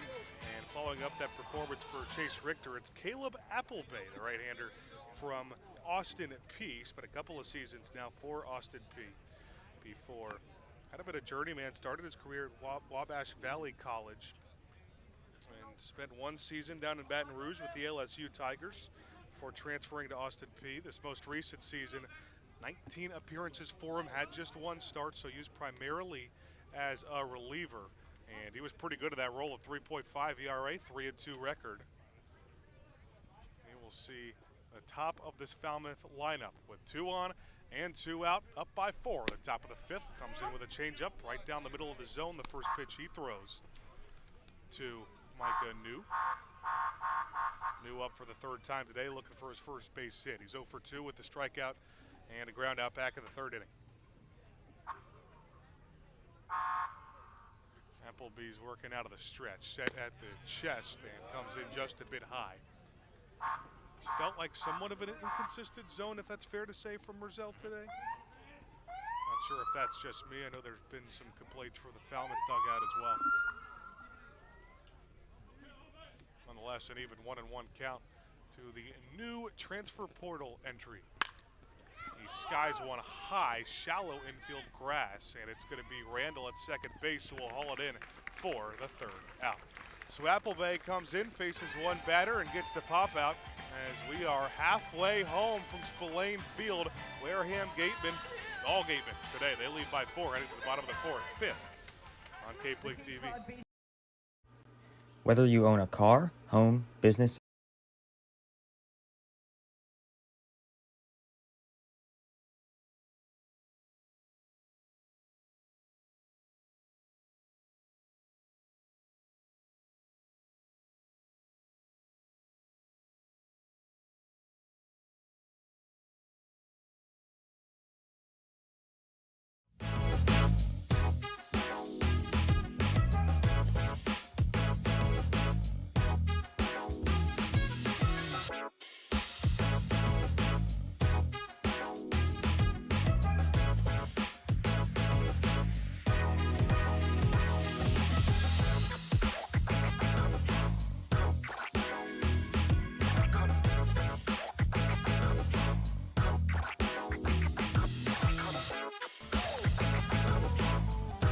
Falmouth will stick with Trevor Baumler as they'll try to keep this game at bay and at least keep Falmouth somewhat within striking distance. They have had a couple games scoring 4+ this year, 4 back on Thursday against Houston. They had 7 last night after 14 against Orleans. So capability to come back, but nothing on the board yet for the Commodores, and Gatemen will try to add on to their 4 runs. With 2, 3, 4 in the lineup, and Colin Ritchie too. Fastball cut on and missed. Baumler dialed up the heat to start off 0-1 on Ritchie. Ritchie going to be a junior from Atoka, Oklahoma. Fouled off the mid behind the plate by Harrison. Started about half the games a season ago in different outfield spots and the DH. 7 multi-RBI games for Oklahoma State. Stillwater. He's down a 0-2 hole here. Change up, kind of throwaway pitch, low into the dirt, try to get him to golf. Pop up to third in the first inning was that really spectacular play Justin Osterhaus made, twisting down the third base line, almost out of play. 1-2, fouls back, the fastball stays alive. Ladies and gentlemen, your attention please. 287 for Oklahoma State. Number 28, Trevor Balmer from Texas Christian University. 1074 OPS, but it wasn't necessarily an everyday starter for the Cowboys, kind of a platoon guy. Swing and a miss on a changeup low in the zone. Trevor Baumler gets Ritchie to strike out for the first time today. Just his second strikeout of the afternoon. A quick first out. Despite the offensive success at the plate for Wareham, they've only put the leadoff runner on in just 1 inning so far. That was one of the innings they didn't score, followed up by a double play by Vance Shan. Now it's Levi Clark, the 3-hitting DH, takes a pitch low for ball 1. Clark's 0 for 2 today with a fly out and a strikeout. 1 out, nobody on base at a 4-0 Wareham advantage, bottom 5. Baumler working out of the lineup. Well, get him to foul one off, and again, starts ahead of the count. Check that, just a 1-1 count now. 92-mile-an-hour cutter.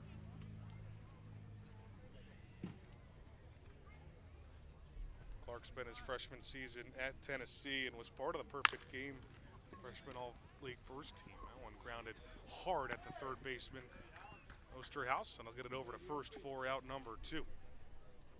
First time we're seeing Osterhaus play third in this Cape League summer. You see what you're going to see a little bit in the summer league by trying to get different guys starts at different positions. Morrison's at second today, Osterhaus at third. Usually I feel like we'd see that flipped a little bit. Kyle Morrison's got pretty sure all his starts at third base this year. It's important to have guys that can really work all the infield, especially with what college coaches are looking at nowadays. Ty Dally, fastball a bit off the plate for ball 1. And I'm not saying this is the case, but just what possibly could be the case. What happens a lot in summer leagues too, you know, Osterhaus commits to Alabama. He's fighting for playing time. Maybe a coach comes back and says you're more likely to start to get some starts at third base. Dally fouls one back behind the net. Of course, again, not sure what Alabama's infield looks like for next season, just kind of stuff that happens a lot. Well, Dally's had an awesome start to his college career. He was part of the freshman All-American team his first season, and All-SoCon team first team sophomore year, and the same his junior year this past spring as he fouls one off down the third base line to even the count back up at 1-1. 5 multi-home run games as a sophomore. That included a 3-run home run, or a 3-home run game against Seton Hall as well. This past year was a 949 OPS. It's one hard, right center. Both Morales and New converging on it. They're going to try to make a play. It's off the wall. Over New's head, rounding first, heading to second. It's Dally. It's picked up by the wall. Dally's got a head of steam for third, and he's in there sliding. A 2-out triple for Ty Dally. Hit it off the wall. That one hung up for a while. 387 feet, 95 miles an hour off the bat. And the first extra base hit of the game for Dally. He's got a single in the third, too. He's 2 for 3 now. And a run of insurance for Wareham stands just 90 feet away with the 5-hitter Vance Sheehan coming to the plate. I'm really surprised that ball even stayed in the ballpark. Yeah. It hit the top of the wall right before that yellow padding on top. First pitch change-up called strike at the knees now for Sheehan. But a great get for Clemson out of the transfer portal. Yeah. No doubt. Spent his first few years at Mercer and taking that step up into the ACC after dominating the SoCon for 3 seasons. Now Sheehan, another one who in the transfer portal and exited already, now playing for Miami from USC. Upstate called strike at the bottom part of the zone again. Now it's 0-2.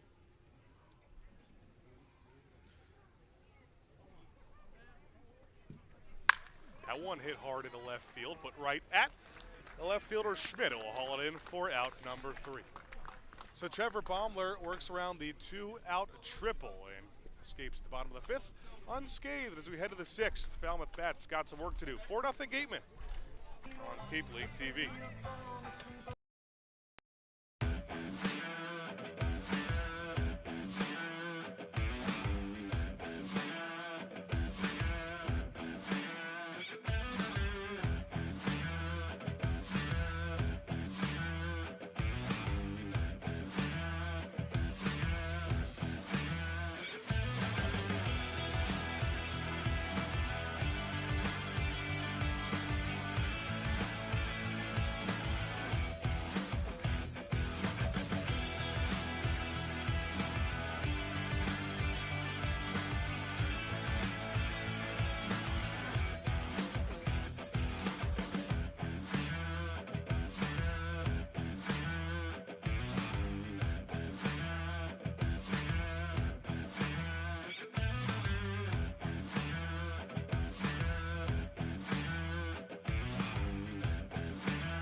Part of the lineup for Falmouth to start things off at the top of the 6th, and we'll see the first full inning of the game for Caden Applebay, the Austin P. Governor.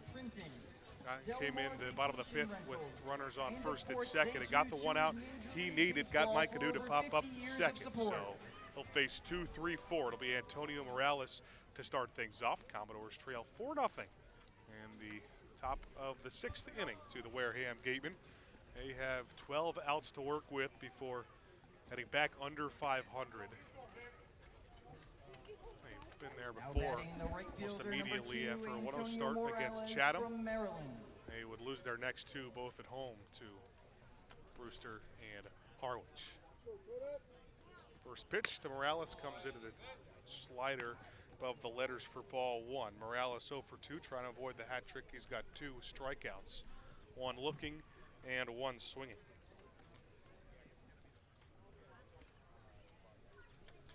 joining Matt Swope and the Maryland Terrapins this upcoming fall. Called strike on the outer part of the plate. And 22 starts his freshman year for Wake Forest in the ACC. And he, with a 900 OPS, playing time went down a little bit into his sophomore year, just 19 starts. Trying to find somewhere where he can be that consistent starter. 1-1 slider below the knees now, so 2-1 count.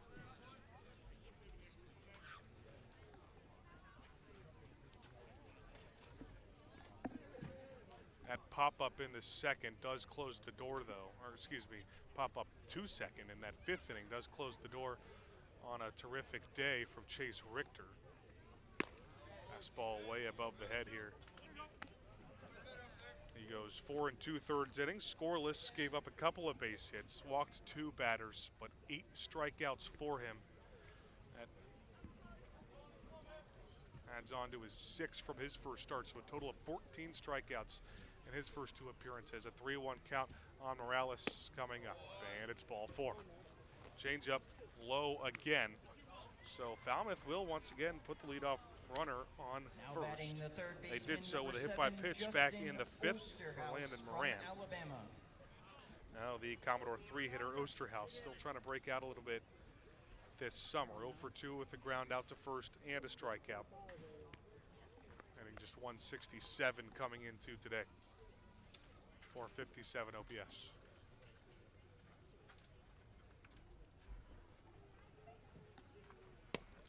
First pitch below the knees to him too. He's someone who we're also waiting to show a little bit display of power. He had 16 home runs for Purdue Fort Wayne a season ago to go along with 46 driven in. Total of 27 extra base hits. 1-0 pitch called, strike right at the knees. Applebay once again living down in the zone, and this time he able to clip that bottom part for Osterhaus going into his first year at Alabama. A little bit more of a trip for him, and then Purdue Fort Wayne was a rising junior from Grand Rapids, Michigan. Morales sliding back into first on the throw over.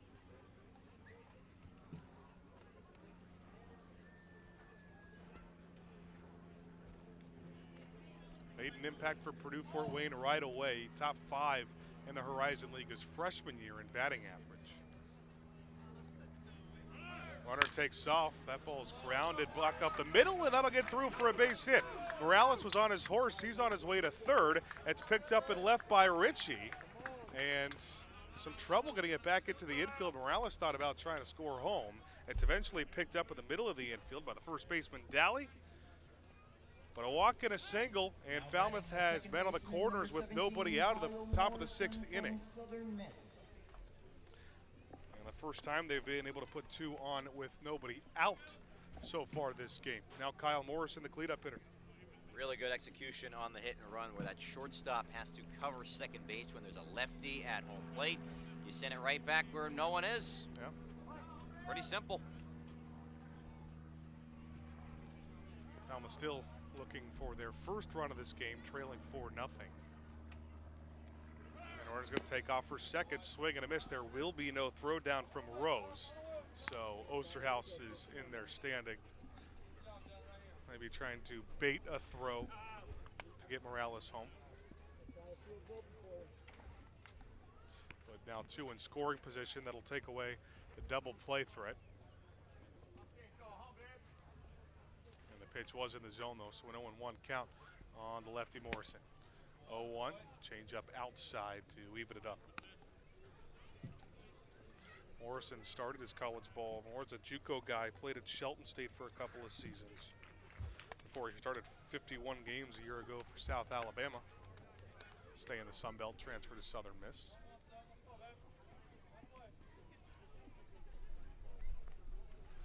That one grounded hard right at the third baseman, Gargett.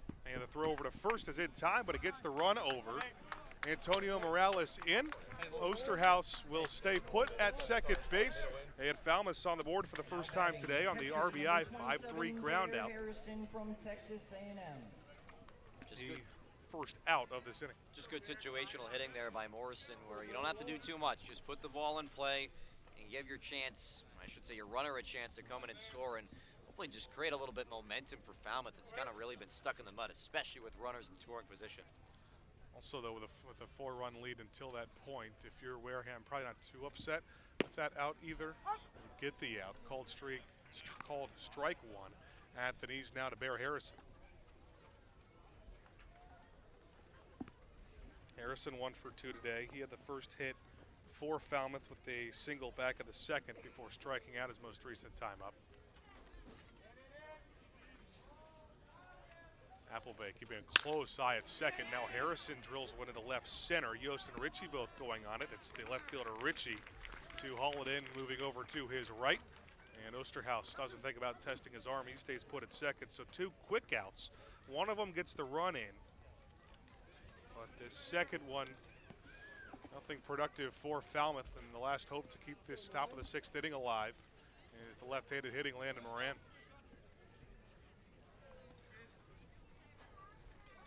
Osterhaus does have a good bit of speed at second.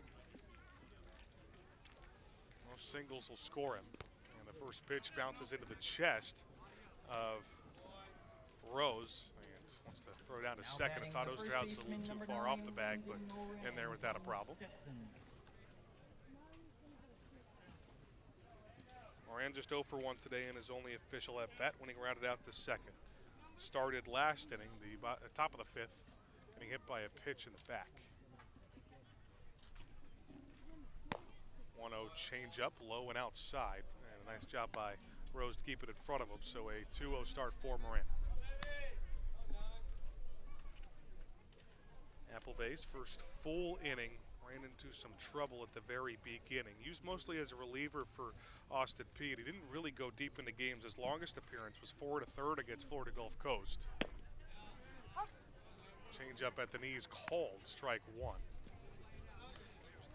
And that Florida Gulf Coast 4 1/3 appearance was actually the last one of the season for him that came in the A-Sun tournament.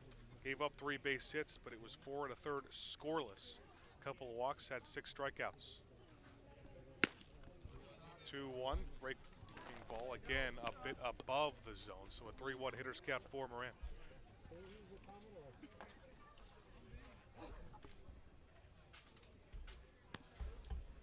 All 4 runs for Wareham came in the bottom of the second. The only run for Falmouth in this inning. 3-1 pitch, low for ball 4. All breaking balls for Applebay. And he walks his second batter of this 6th inning. Runners on first and second. We have had runners on first and second a few times today. Mostly have come with 2 outs, and Wareham pitching hasn't had a trouble getting out of it. Now you'll work to the bottom 3rd of the lineup with Ben Royo. Osterhaus on second, Moran on first at 2 outs in the visiting half of the 6th. Foul tipped off the end of the bat for Royo for strike 1.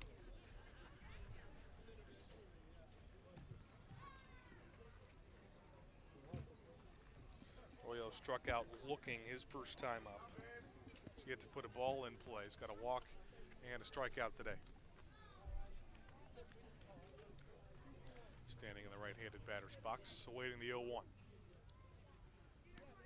Comes home with another breaking ball called, strike on the outer part of the plate, lower half.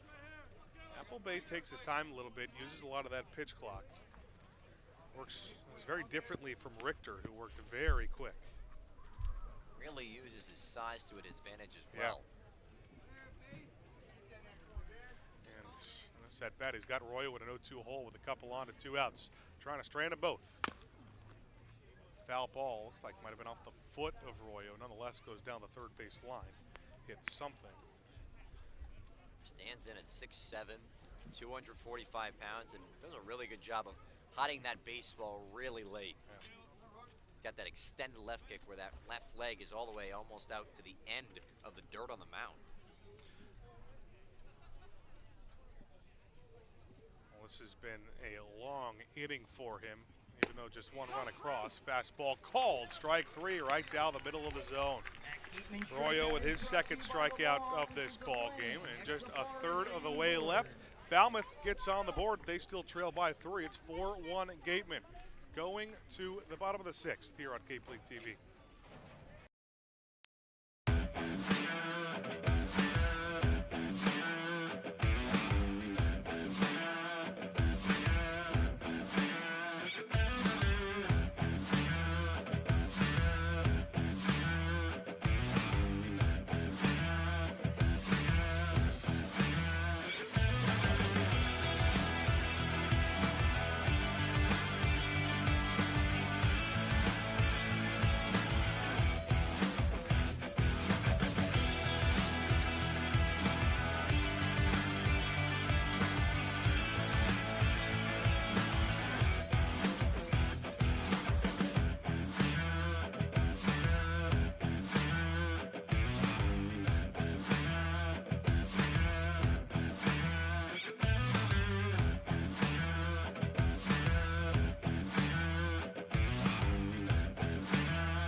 Wareham Gatemen lead the Falmouth Commodores 4-1 as we enter the bottom of the 6th. Timmy Weiss here, your third member of your crew.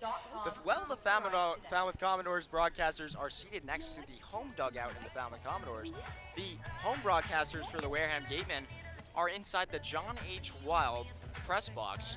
John was a very prominent figure in the Wareham organization, served as president, GM, treasurer, pretty much anything that you could possibly think of.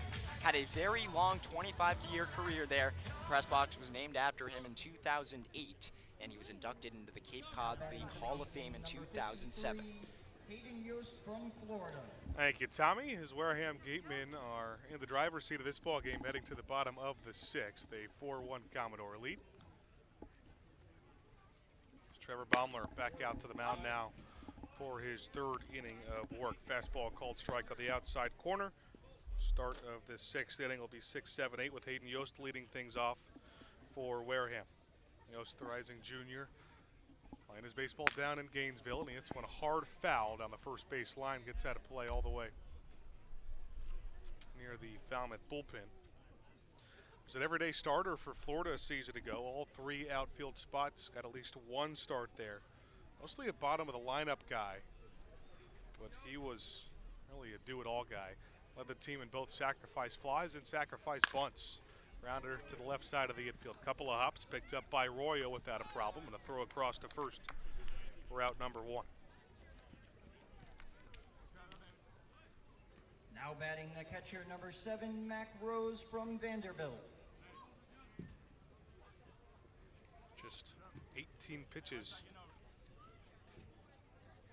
And Mac Rose will come up with 1 out and nobody on base, bottom 6. And that's kind of been the key ingredient for Baumler this season. Efficient, just gets outs. First pitch to Mac Rose as a fastball comes in above the letters for ball 1 to him, a 1-0 count. Rose 0 for 1, his only official at bat, popped to third after a 2-out walk back in the 2nd inning, and eventually came around to score on the 2-run triple from Caius Gargett.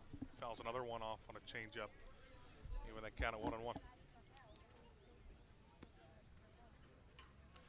It's a very efficient start for Baumler now. Only 20 pitches. They have it wrong on the live stats, though. They have Coates going 4 innings, which is not the case. He only went 2. I pulled after getting that last out before the 4 runs, so this is working into the 4th inning of work now for Baumler. 2-1 count for Rose with an out and nobody on. Slider called, strike at the knees for strike 2. I was going to say, that's why that pitch count sounds a little bit off to me. I think Baumler's thrown a few more than 21 pitches in this game. I was about to say, that's really effective then. Even 2-2 count, hit hard, shallow into right. That gets down past the glove and the second baseman Morrison.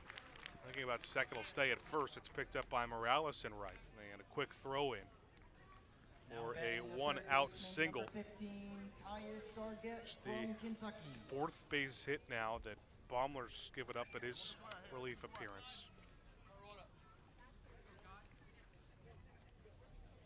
Now we'll have to deal with a runner on first base. Got 2 quick outs to start the 5th before giving up a 2-out triple and worked around it. Now Gargett, 1 for 2. A 2 RBI triple and a strikeout. Called strike at the knees on the slider.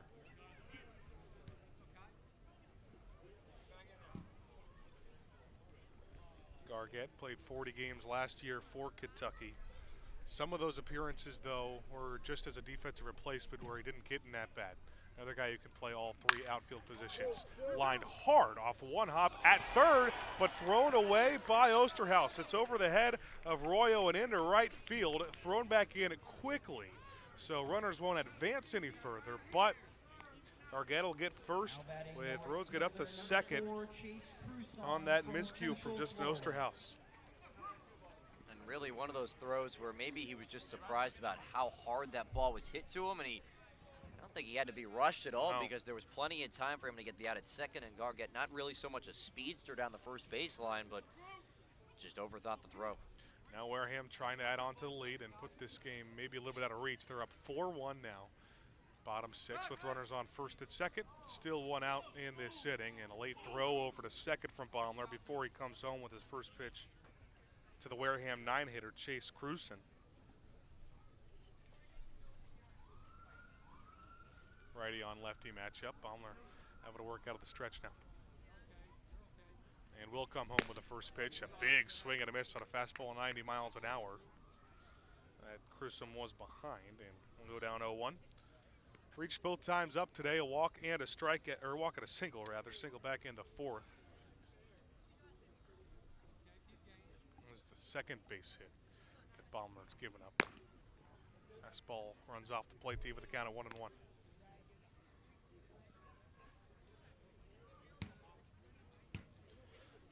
Talked about Baumler's experience as a Sunday starter with his first 3 appearances going at least 4 innings. He also had some longer appearances once he got towards the end of the year. A 5 1/3 inning relief appearance against Dallas Baptist as he offers a fastball off the plate. He only gave up 1 run against a very good Dallas Baptist team, just 3 hits as well. Had a relief appearance in the Corvallis Regional against USC, an inning and 2/3 scoreless.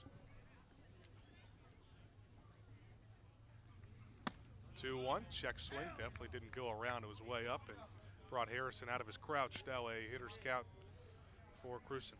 And that is kind of the bonus of utilizing a starter out of your bullpen, is you can use them in maybe a little bit longer situations. Again, you're taking bullpens before the game, so it's usually not that much different from just jumping right in the middle of a game. Comes home with a 3-1, fouled off hard down the third baseline and out of play. A couple buildings down the third baseline on the campus of Wareham High School. And we have now run full with an out and 2 runners on base. 4-1 Wareham lead in the bottom of the 6th. Baumler, set of the belt, looks at second, now comes home. Grounder back up the middle. That's going to be picked up at short by Royo. Nice throw to second to Morrison, who was covering. That's the only throw. So that'll be a 6-4 fielder's choice. Up to third is Rose, and Cruson's into first. They're now on the corners, but a second out is recorded, and that's going to be it for Trevor Baumler.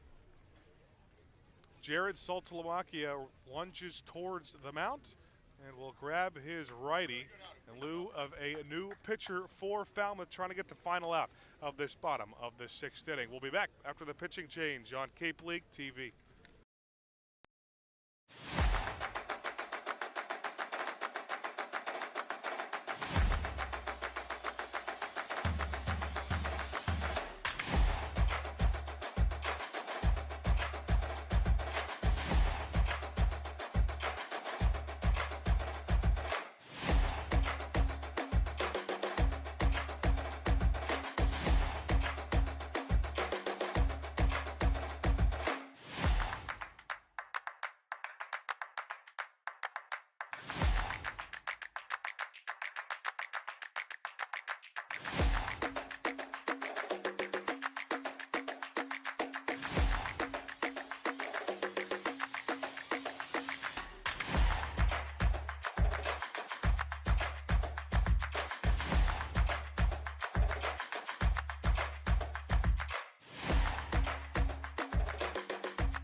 Devin Sheeran's the new pitcher for Falmouth, will come in relief. Trevor Baumler, he'll just need one out, but he'll inherit runners on first and third as the Wareham Gatemen are trying to put this game out of reach. A 4-1 lead for Wareham in the bottom of the sixth. Sheeran, who tore his ACL that sophomore season. Last pitched against Harwich on Monday. It was a pretty good appearance in terms of length. Went 3 innings, but he gave up a couple of earned runs, one unearned run. Did have 4 strikeouts, though, with a walk. He was tagged with the loss. Missing all of last school season at LSU. He's not the only LSU Tiger pitching right now. Of course, LSU in the national championship at the moment with a 1-0 lead in the bottom of the third over Coastal Carolina in game 1. But it'll be the top of the lineup, maybe played into the decision for Saltalamacchia to go out and pull Baumler. Now it's Braden Randall. 1 for 3 today, had an RBI single back in the second inning with runners on the corners. And a first pitch fastball called strike at the knees. Uses that fastball 92, 95 miles an hour more than any other pitch. Got a pretty good slider as well. A change-up and curveball. 0-1, tipped a bit out of the mid of Harrison. Doesn't matter with just 1 strike. So already got Randall in an 0-2 hole. These two bit of rivals at their schools too, the Ole Miss Rebel and the LSU Tiger. Sheeran a very big frame as well, stands about 6'6". Runner's going to take off on the 0-2 fastballs outside for a ball and no throw down to second. Trying to avoid that delayed double steal. So double play, or force at second and third, or just second, now eliminated. With 2 outs. Sheeran gets the sign, set at the belt. Well, focus all attention towards home with a 1-2 called. Strike 3 on a fastball, top of the zone. Sheeran faces all he needs to get out of this bottom of the 6th inning. 2 more on in the inning, but Wareham can't get anything across. Falmouth +1 in the 6th. They still trail 4-1. Heading to the 7th on Cape League TV. Authentic Cape Cod dining is right down the road at Jim's Clam Shack. Open seasonally for over 50 years, Jim's Clam Shack features oceanfront views with all of the lobster, shrimp, burgers, and clams you could ask for. Stop by Jim's Clam Shack, located at 227 Quinton Avenue right here in Falmouth, to hit your next meal out of the park. That's Jim's Clam Shack at 227 Quinton Avenue, Falmouth.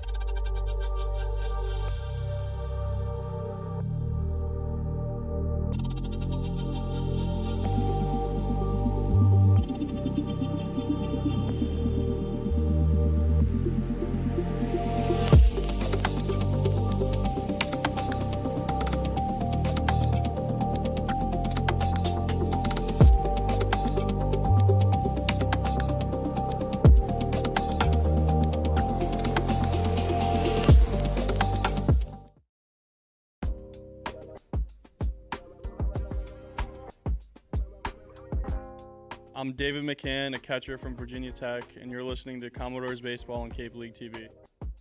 The voice you just heard will lead off this top of the 7th inning, but the Commodores trail by 3, a 4-1 Gatemen advantage. Applebay out for his 2nd full inning of work if he can get it. 3rd inning in general. The big righty's done it's a dark-on-dark matchup. Wareham's wearing the navy blue uniforms with white pants. Lefty McCann's 0 for 2 today with a strikeout and a pop-up to short. First pitch comes in, fouled off to the backstop, an 88-mile-an-hour slider.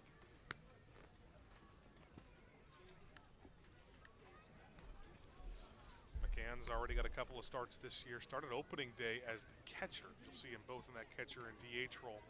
Kind of a three-man even playing time rotation between him, Mark Quattrani, and the catcher today, who's Bear Harrison. Rounded hard, fouled on the first base line at the Falmouth dugout. And near the bullpen down the right field line. That situation's been kind of interesting because a lot more times than not we've seen two catchers in the lineup. One takes that DH role, one the catcher. And you know, with a loaded room like that, it's hard to find room for everybody.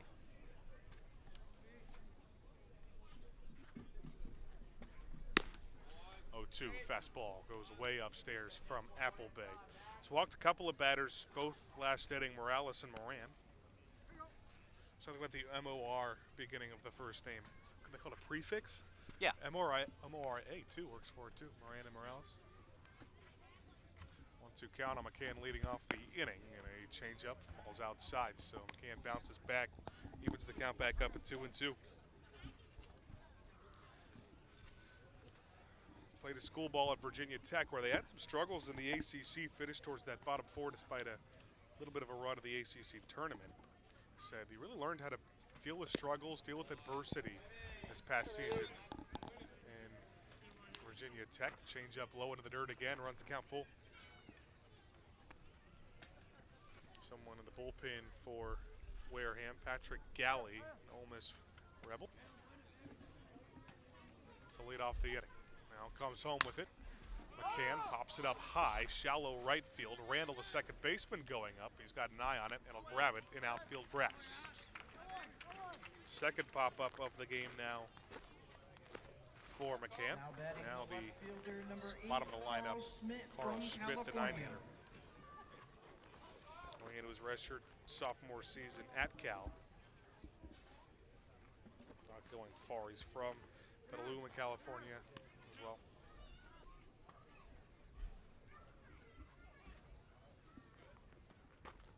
first pitch to him, change him a bit off the plate for ball one. Schmidt reached both times, a single and a walk back in the 6th.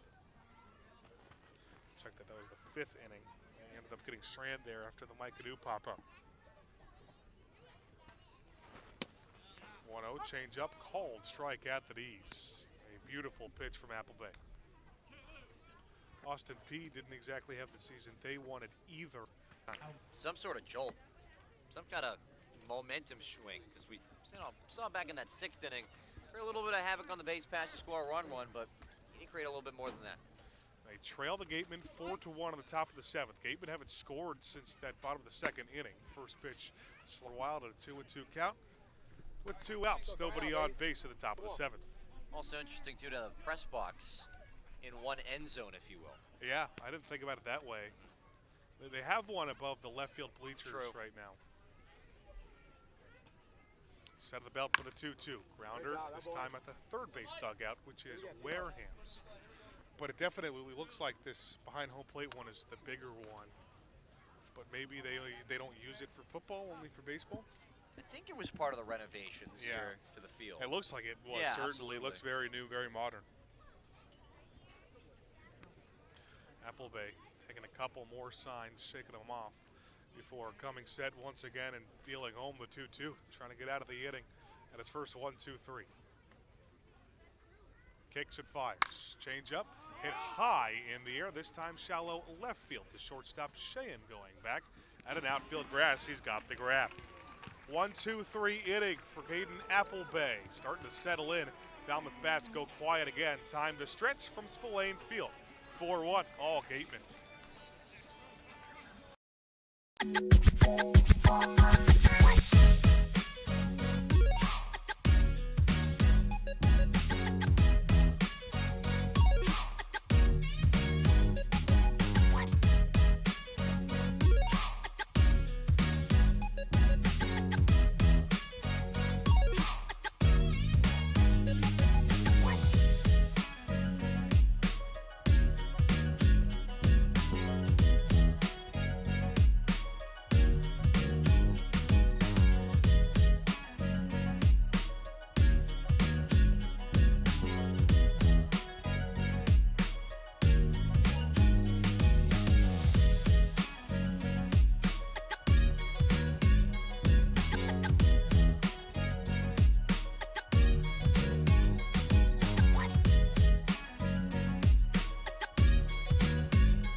I'm Devin Sheeran, right-handed pitcher from LSU, and you're listening to Commodores Baseball on Cape League TV. Again, that is ticket number 679. Again, the man you just heard from, Devin Sheeran, takes the mound for his first full inning of work for the Commodores. Faced the minimum, just one out recorded after he inherited runners on first and third back in that bottom of the sixth inning. Now in the bottom of the seventh, still a Gatemen 4-1 lead. They'll face the LSU Tiger and go 2-3-4 in the lineup, so a tough part of the lineup for Sheeran to face. And we'll update you through the night as well on his LSU Tigers in the national championship, up 1-0 the top of the fourth inning against Coastal Carolina. Now it's the Oklahoma State Cowboy and Colin Ritchie, the first batter that Sheeran will face. Sheeran will get to work out of the windup for the first time today against the rising junior. First pitch, fastball swung on and missed. 5 pitches thrown by Sheeran. All 5 of them have been fastballs, all of them 94 miles an hour plus. He reached 96 back in that bottom of the sixth. We'll take a look at some scores around the league. Yep, or strike 3, and the second time that Ritchie has struck out. Get to it now 1-6, and Bourne drops their first game of the 2025 campaign to the YB Red Sox.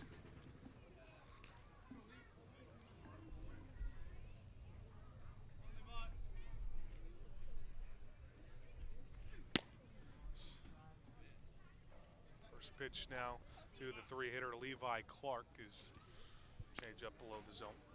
Clark today 0 for 3 with a flyout, strikeout, and a ground out to third. Another SEC matchup here for the LSU Tiger to the Tennessee Volunteer.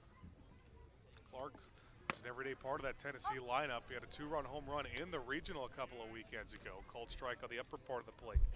He was 3 for 5 versus Alabama in the SEC tournament, so in his freshman year, as the lights got brighter, he did not shy away. 1-1 left low. Did not get the call from home plate umpire Jeffrey Merzel.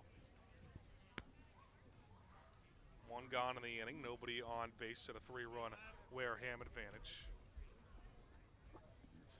So at a big 2-run home run versus Arkansas, the number 3 team in the country. Sheeran brings the heat again on another fastball, but misses inside.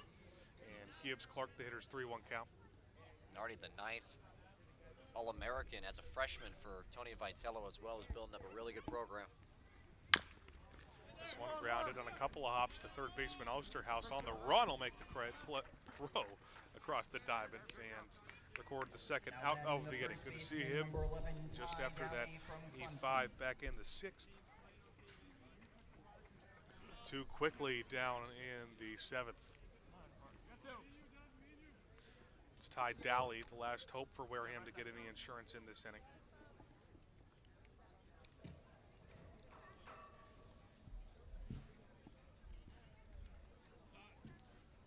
He'll be joining the Clemson Tigers after this summer for his senior year.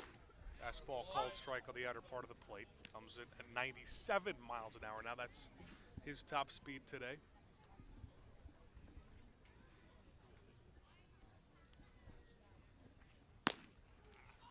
Ball again, this time off the plate. And look at what Dowley's done today. Single and a triple. He's 2 for 3. That triple didn't end up mattering. 2 out triple, he ended up getting stranded. Fastball at 97 again, fouled back into the net. This is heat on heat right now. One of the hardest throwers in the league. This is exactly what to expect from him. Coming off of that injury where he missed all of this spring season as well, too. Winds and fires the 1-2. Change up off the plate. All ball 2. So we again have a 2-2 count with 2 outs and nobody on. He told us too before this summer that he expects to be a little bit of a different pitcher. I don't know how much better he was before the ACL.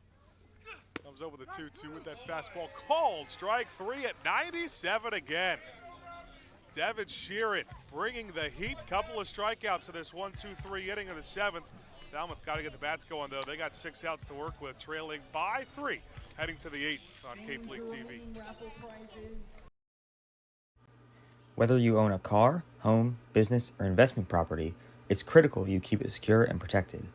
Since 1989, Our friends at Northeast Insurance Solutions have been the trusted insurance agency to serve the Commonwealth. Visit them on the web at insurewithnortheast.com or at their offices, 100 Ledgewood Place in Rockland.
That 2-3-4 in the Falmouth lineup to start things off at the top of the 8th inning. Antonio Morales as we're back at Spillane Field in a 4-1 ball game. Gatemen the advantage after a lot happening around the league. The Brewster Whitecaps had their first loss today for the YD Red Sox.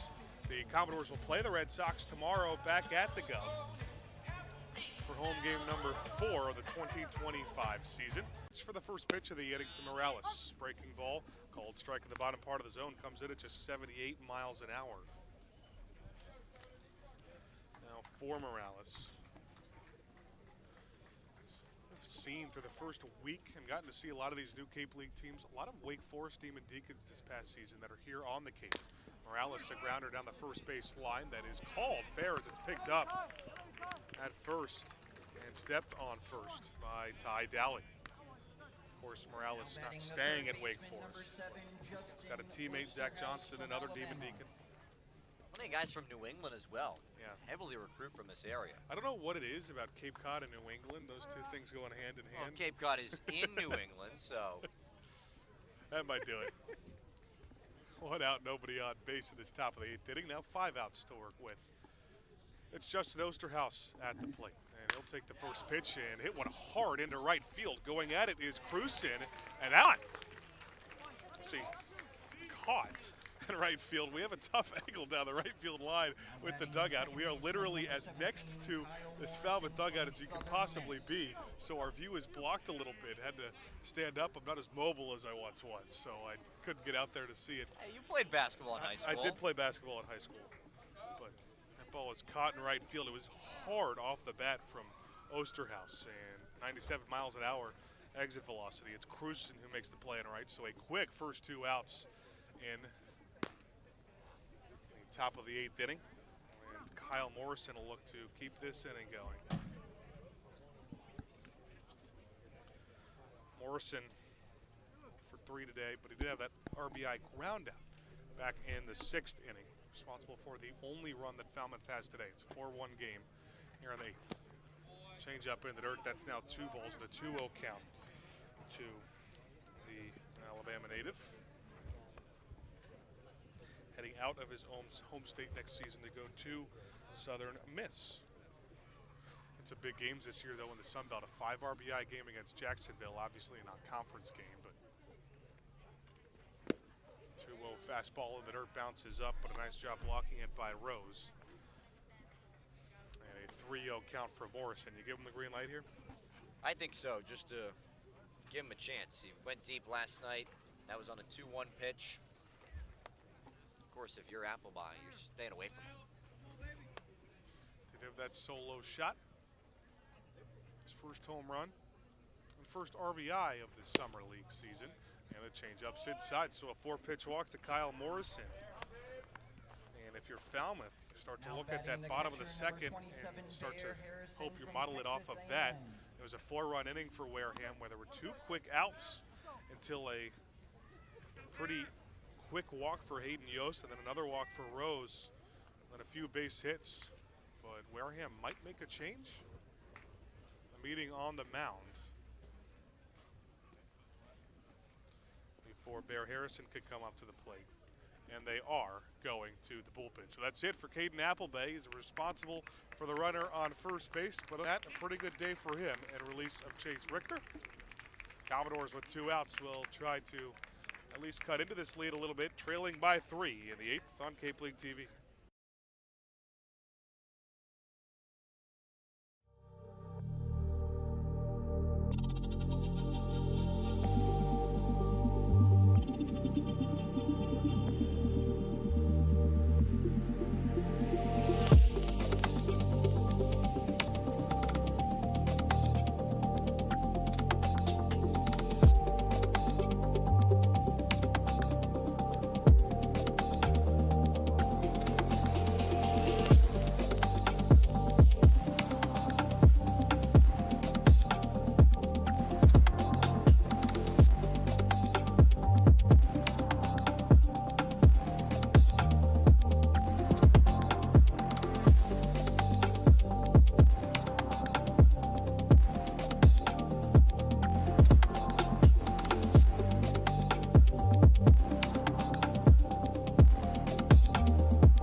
I'm Bear Harrison, catcher from Texas A&M College, and you're listening to Commodores Baseball on Cape League TV.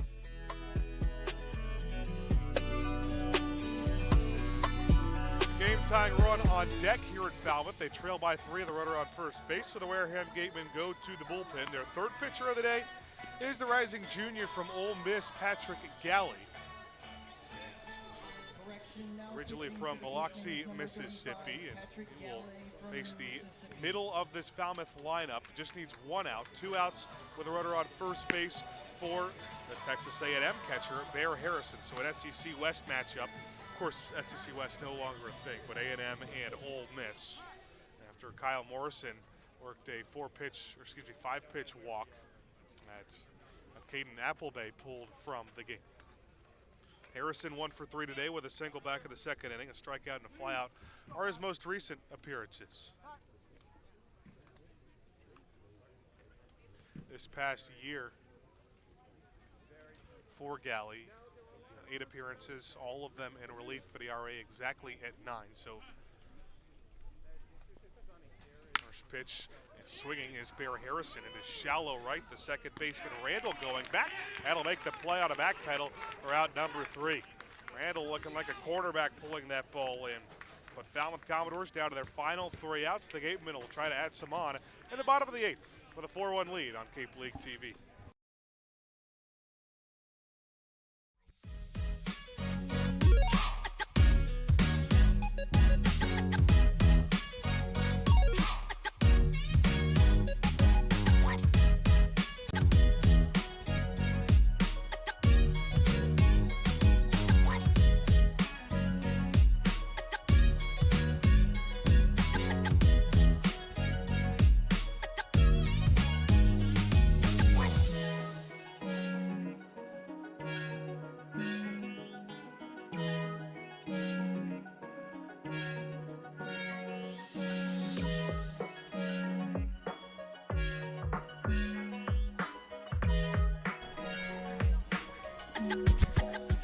Makes his way back out to the mound for the Falmouth Commodores in the bottom of the 8th inning. Commodores trail by 3. It's Spillane Field, the first of 3 trips to Wareham this season. They'll play him 5 times, a couple of times back at the Guff. 5, 6, 7 in the Falmouth lineup with Vance Sheehan leading things off in the inning. USC Upstate product now making his way to Miami next season.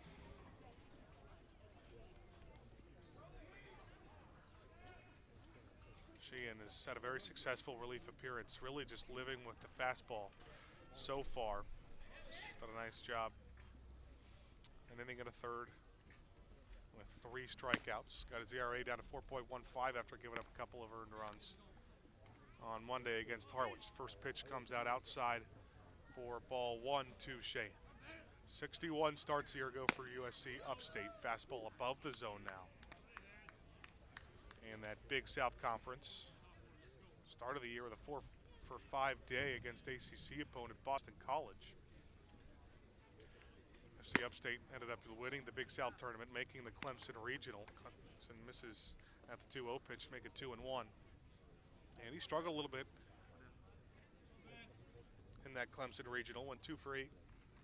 That one hit hard up the middle, but right at the second baseman. Morrison, throw on the ground, a nice pick by Landon Moran at first base. So a broken bat ground out, a loud ground out for Sheehan. Now batting and the now center fielder, Sheeran number 53, records the Hayden first Yost out of from the 8th Florida. and his 5th out of this ball game. That 7th was his first full inning of work after recording just 1 out to end the bottom of the 6th. Now it's Hayden Yost and a righty on lefty matchup with 1 out, nobody on base. Fastball pumped way up high in the zone. It's 97 mile an hour again. Up to lead off the 6th. This one popped up high down the third base line at foul territory. Justin Osterhaus going over, and he's got it and foul ground. Feels like Osterhaus has had a lot of those at foul territory today, all the way back to that really nice play made in the first inning. Number 7, Mac Rose from Vanderbilt. I'm continuing to be impressed of how the sheer velocity of Sheeran is just pumping him in. I mean, he's at 25, 26 pitches right now and consistently 95, 96, even topping 97. And really no signs of slowing down either. 96 miles an hour on the last one. Mac Rose, last chance to give Wareham some insurance before they try to close things out at the top of the ninth. Still got that 4-1 lead, 2 outs, nobody on base. Now bottom 8.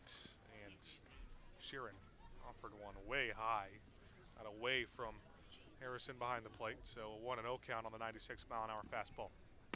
Comes back with an off-speed pitch. It's off the plate, 85 miles an hour. It's ball 2. Rose has reached twice with a single back in the 6th and a walk in the 2nd inning. Breaking ball at the knees, low again, just gets to the backstop. All things considered, obviously not out of the spot of the 8th yet, but only 1 inning that Wareham scored run in so far today. Is just the inning that kind of got away from Falmouth starter TJ Coates. Change up at the knees, fastball 95 miles an hour, called strike again. The frustrating too about that, Ben, is that 2 outs, had the chance to come back in the dugout completely unscathed, but then the back-to-back walks comes back to bite you. Winds and fires the 2-2. That was a 3-1 pitch. Called strike on the outer part of the plate. Now runs the count full, so now we'll have a chance to put him away and record his 4th strikeout of the game. That strikeout of the 6th came with a couple of runners on base. Payoff, fouled off, back into the net. And the deception on that changeup as well, only coming out of 85. I think maybe a written element that I've seen from Sheeran as well is the grunt on either the fastball or the changeup. So you don't know if he's trying to pump 97 by you or trying to get you chasing with the off speed. Not a situation I would want to be in. No, absolutely not. Because you hear it and you're not sure either way. 3-2, 2 outs. To the bottom of the 8th, comes home, cut on and missed on a fastball high. 97 miles an hour again. Devin Sheeran is pumping up the velocity. We go to the 9th. Last call for the Falmouth Commodores. They need 3. 3 outs to work with here. Spillane Field on Cape League TV.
active win streak, that would be.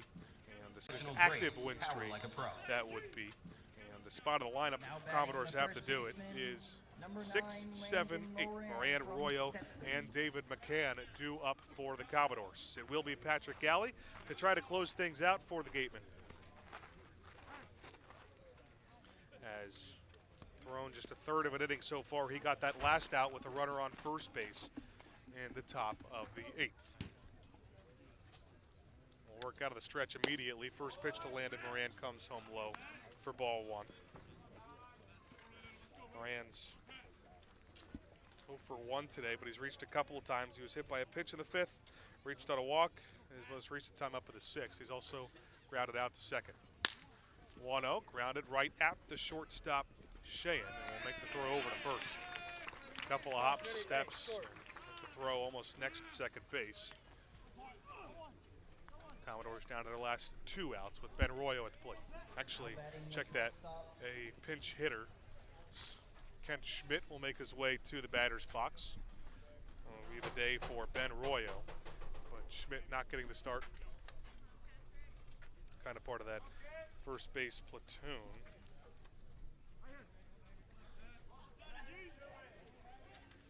Seems like him and Moran are getting those starts every other day at first base. Moran does have the ability to play a little bit of left field too.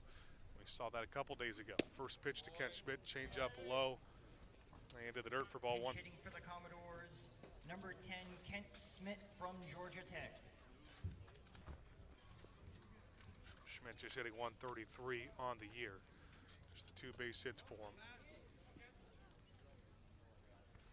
1-0 pitch, fouled back to that Wareham High School. 2 for 15. Does have a walk to go with it, but he struck out 4 times, looking for his first RBI as well. But right here, just looking to get on base and start the party. Commodores need 3. There's 1 out at the top of the 9th. Fastball up and away. Puts Schmidt back ahead of the count, 2-1. Georgia Tech yellow jacket.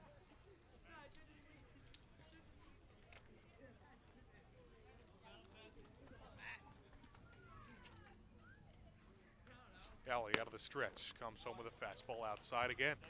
So give Schmidt a hitter's count. Sole miss on Georgia Tech matchup. It's a matchup that we saw in the regionals. Not the specific pitcher-hitter matchup, but with Ole Miss and Georgia Tech.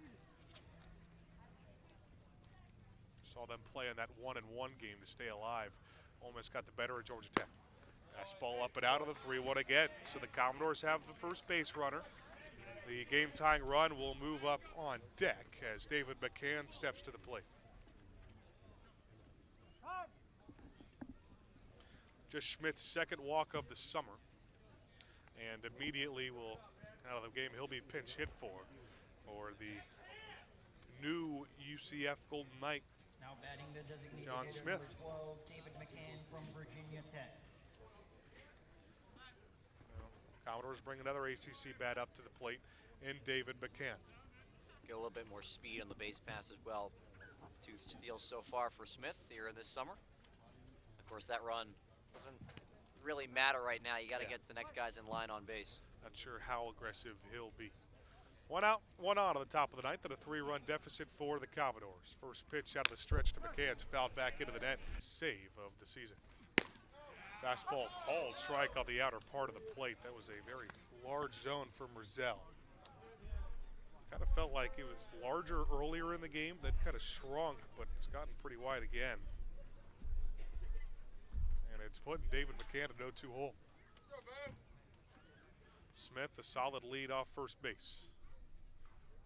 He's going to take off for second, change up outside, no throw down to second. Or ball 1 of the count. Smith now in scoring position. I think Rose there, just simple play. Put the ball in your back pocket. No need to, try to race a throw down to second base for a great more dangerous situation than you already need.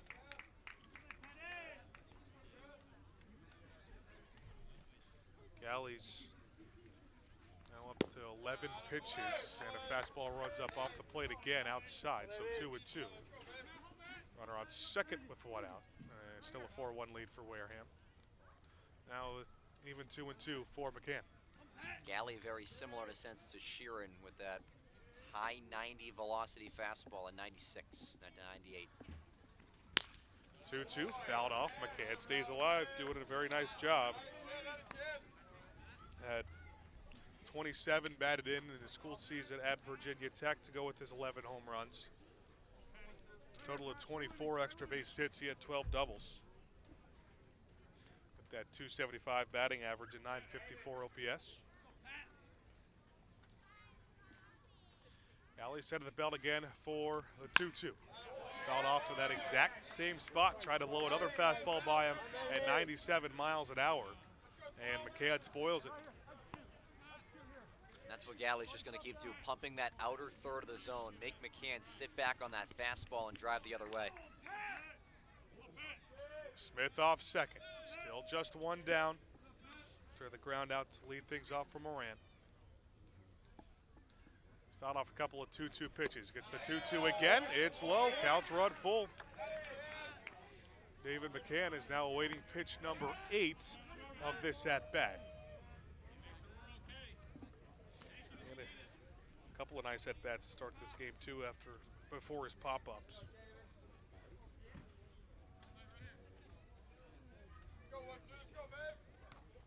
Galley gets the sign again. Set at the belt, kicks and fires, and another foul ball on a 96-mile-an-hour fastball, and you're starting to hear the energy from the Falmouth dugout, or the 9-pitch at-bat coming up for McCann, who's about to get another payoff pitch. Any way to get on base. Game-tying run is on deck. If he can get on.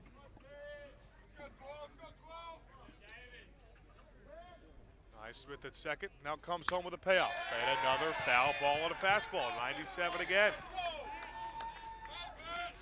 4 2-strike foul balls, all on fastballs at 96 plus for David McCann, and a huge spot. Galley just had a smile walking back after getting that baseball back, knowing how much of a tough out this is with McCann. Galley had no saves in his school season for Ole Miss in the SEC. Payoff again. It's low. Ball 4. What a plate appearance for David McCann. He works the one-out walk, and the game-tying run will come to the plate at the bat of Carl Schmidt. That is a hard-earned walk of the first time that McCann reaches today. And it's at bats like that that rattle up a team. You can hear it right now. Falmouth just to the right of us in their dugout after 6 on the Wareham Marion line. Non-meeting for the Gatemen. It's going to be broken up by home plate umpire Jeff Burzell, and it looks like a righty working in the Wareham bullpen. Looks like a bit of a sidewinder too, an interesting arm angle for the man warming up in the bullpen. 2 on, 1 out. Wareham with a 4-1 lead. Game-tying run steps to the plate with the bat. The upcoming redshirt sophomore, Carl Schmidt. He's reached twice today. Single in the 3rd and a walk in the 5th. That's Jacob Faulkner warming up in the pen for Wareham.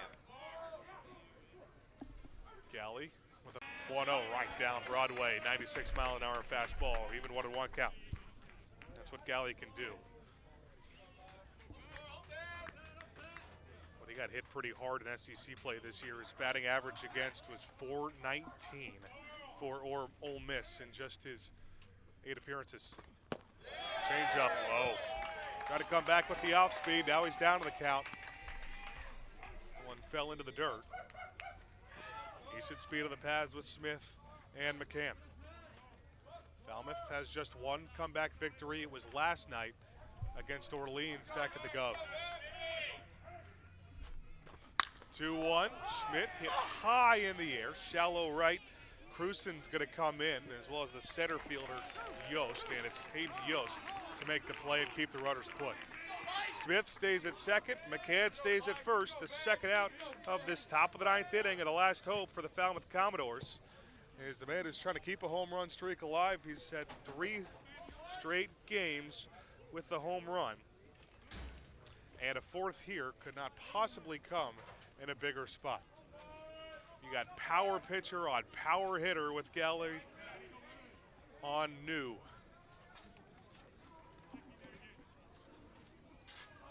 New hasn't had his best today, though. Strikeout, grounded to a double play and 2 pop-outs.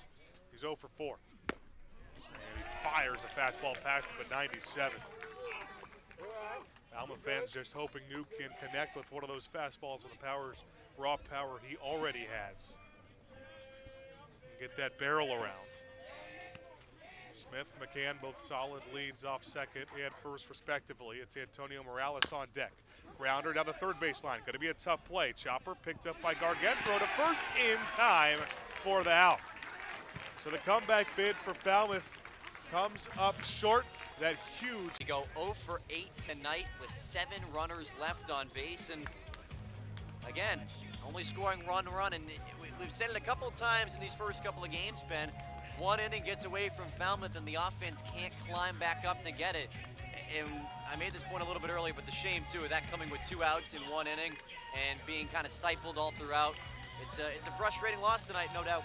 2 out hitting kills, and that's exactly how the Gatemen put away the Commodores tonight. And it's different spots, different kinds of pitchers too for Falmouth that give up those big innings. This time it's the starter, TJ Coates, only able to go 2 innings, gave up all 4 of those runs were earned. The bullpen was outstanding for the Commodores ever since Trevor Baumler and Devin Sheeran, both of the 2 of the bigger arms in this Falmouth bullpen, did a pretty nice job in relief, completing 6 total innings without giving up a run, but not enough to revenge the starters. And I think that just comes too with setting the tone out of the bullpen, where it's almost been reversed at sometimes where the starters, they set the tone, the bullpen and the back end kind of loses it a little bit. Tonight we saw a complete opposite where TJ Coates just had that second frame kind of really get away from him. But great work by Trevor Baumler and Devin Sheeran to come into the game, shut down the Gatemen, and most importantly, all you really needed was to give your offense a chance. And they absolutely did. Again, that 1 inning gets away from you, and you only managed 3 hits in this one. Not going to get it done on a lot of nights, Ben. Long season, 33 more of them left. They got 4 more contests with the Wareham Gatemen, who look to be, if they can continue this run, they've won 4 straight. So, and momentum's huge in this league, especially with the way Wareham started, where everything was going wrong. From pitching to hitting, they were down in just about every category possible. But now for them to figure out things the right way and kind of set the tone is important. Our 3rd member of our crew, Timmy Weiss, is standing aside awaiting a post-game interview with today's losing skipper, Jared Saltalamacchia. Timmy? Thanks, Ben and Andrew. I'm alongside Jared Saltalamacchia after the Falmouth Commodores fall 4-1 to the Wareham Gatemen. Jared, what are your reactions after that? You go down 4-0. What are you telling your team in that situation? It's a game. You know, you got to play the game. You know, I felt like we didn't really make adjustments off their starter. He kind of feeds off that. Throws a lot of strikes, but he throws down the zone, so he wants aggressive hitters swinging. So we really never put ourselves in a good position, but, you know, tomorrow's a new game. The offense has had some inconsistencies this year. You had 14 runs, 7 runs against Orleans, and you've had some other performances where you've only scored 0 or 1 run. Well, how do you kind of get rid of those inconsistencies throughout the season? I mean, the lineup's kind of inconsistent right now. You know, we kind of mixing guys in and out, getting every opportunity to play. So, you know, I expect those things. But if those guys go out there and just give good at-bats, good approaches, I'm happy. But like I said, it's a baseball game. You know, not too many big league games, 162 games, are you going to find guys going out there consistently putting 10 runs up. So that's just the way the game's played. Is there anything you want to see more from your team? No, I think they stay right there. You know, too many teams go with the highs and the lows, and we just need to stay even keel. We have good energy in the dugout. I love all these guys. We got dynamic lineup, so you know, just got to put it together. It's who's hot at the end of the season that's going to win. Thanks so much, Salty. Enjoy the rest of your night. Thank you. Commodores fall 4-1 to the Wareham Gatemen. Timmy Weiss here. Back to you, Ben and Andrew. Thank you so much, Timmy. I like the message, too. Not riding with the highs and the lows too much. This is a very long season. And the biggest thing, I think, to note, when you look at the offensive struggles, another 1-run performance, again, the lineup itself is going to be inconsistent just in terms of who is in the lineup. And a really good note that, you know, we just heard from Coach Saltalamacchia is that we're still in the early parts of the season. 7 games through out of 40. Again, we're not going to play 162, but at the same point, there's going to be ebbs and flows, and it's all about not getting too high, not getting too low. And a really important moment we saw in tonight's game is when Falmouth was trying to make its rally here in the night, you You saw this team active, up on the bench, ready to go, ready to stay in this game. And if you could just take a little bit of piece of that and move it to whatever you're going to do the rest of the season, this team will be in a good place when we get to July and August. Well, the Commodores fall under 500 for the third time in this opening week of the 2025 Cape League summer season. It's a 4-1 final. Wareham Gatemen win as they improve to 4-3. We'll be back in action, back at home on Cape League TV. With Ryan Martin, Andrew Della Piana, I'll be on the sideline for that game against the Whitey Red Sox. First pitch tomorrow night, but for tonight,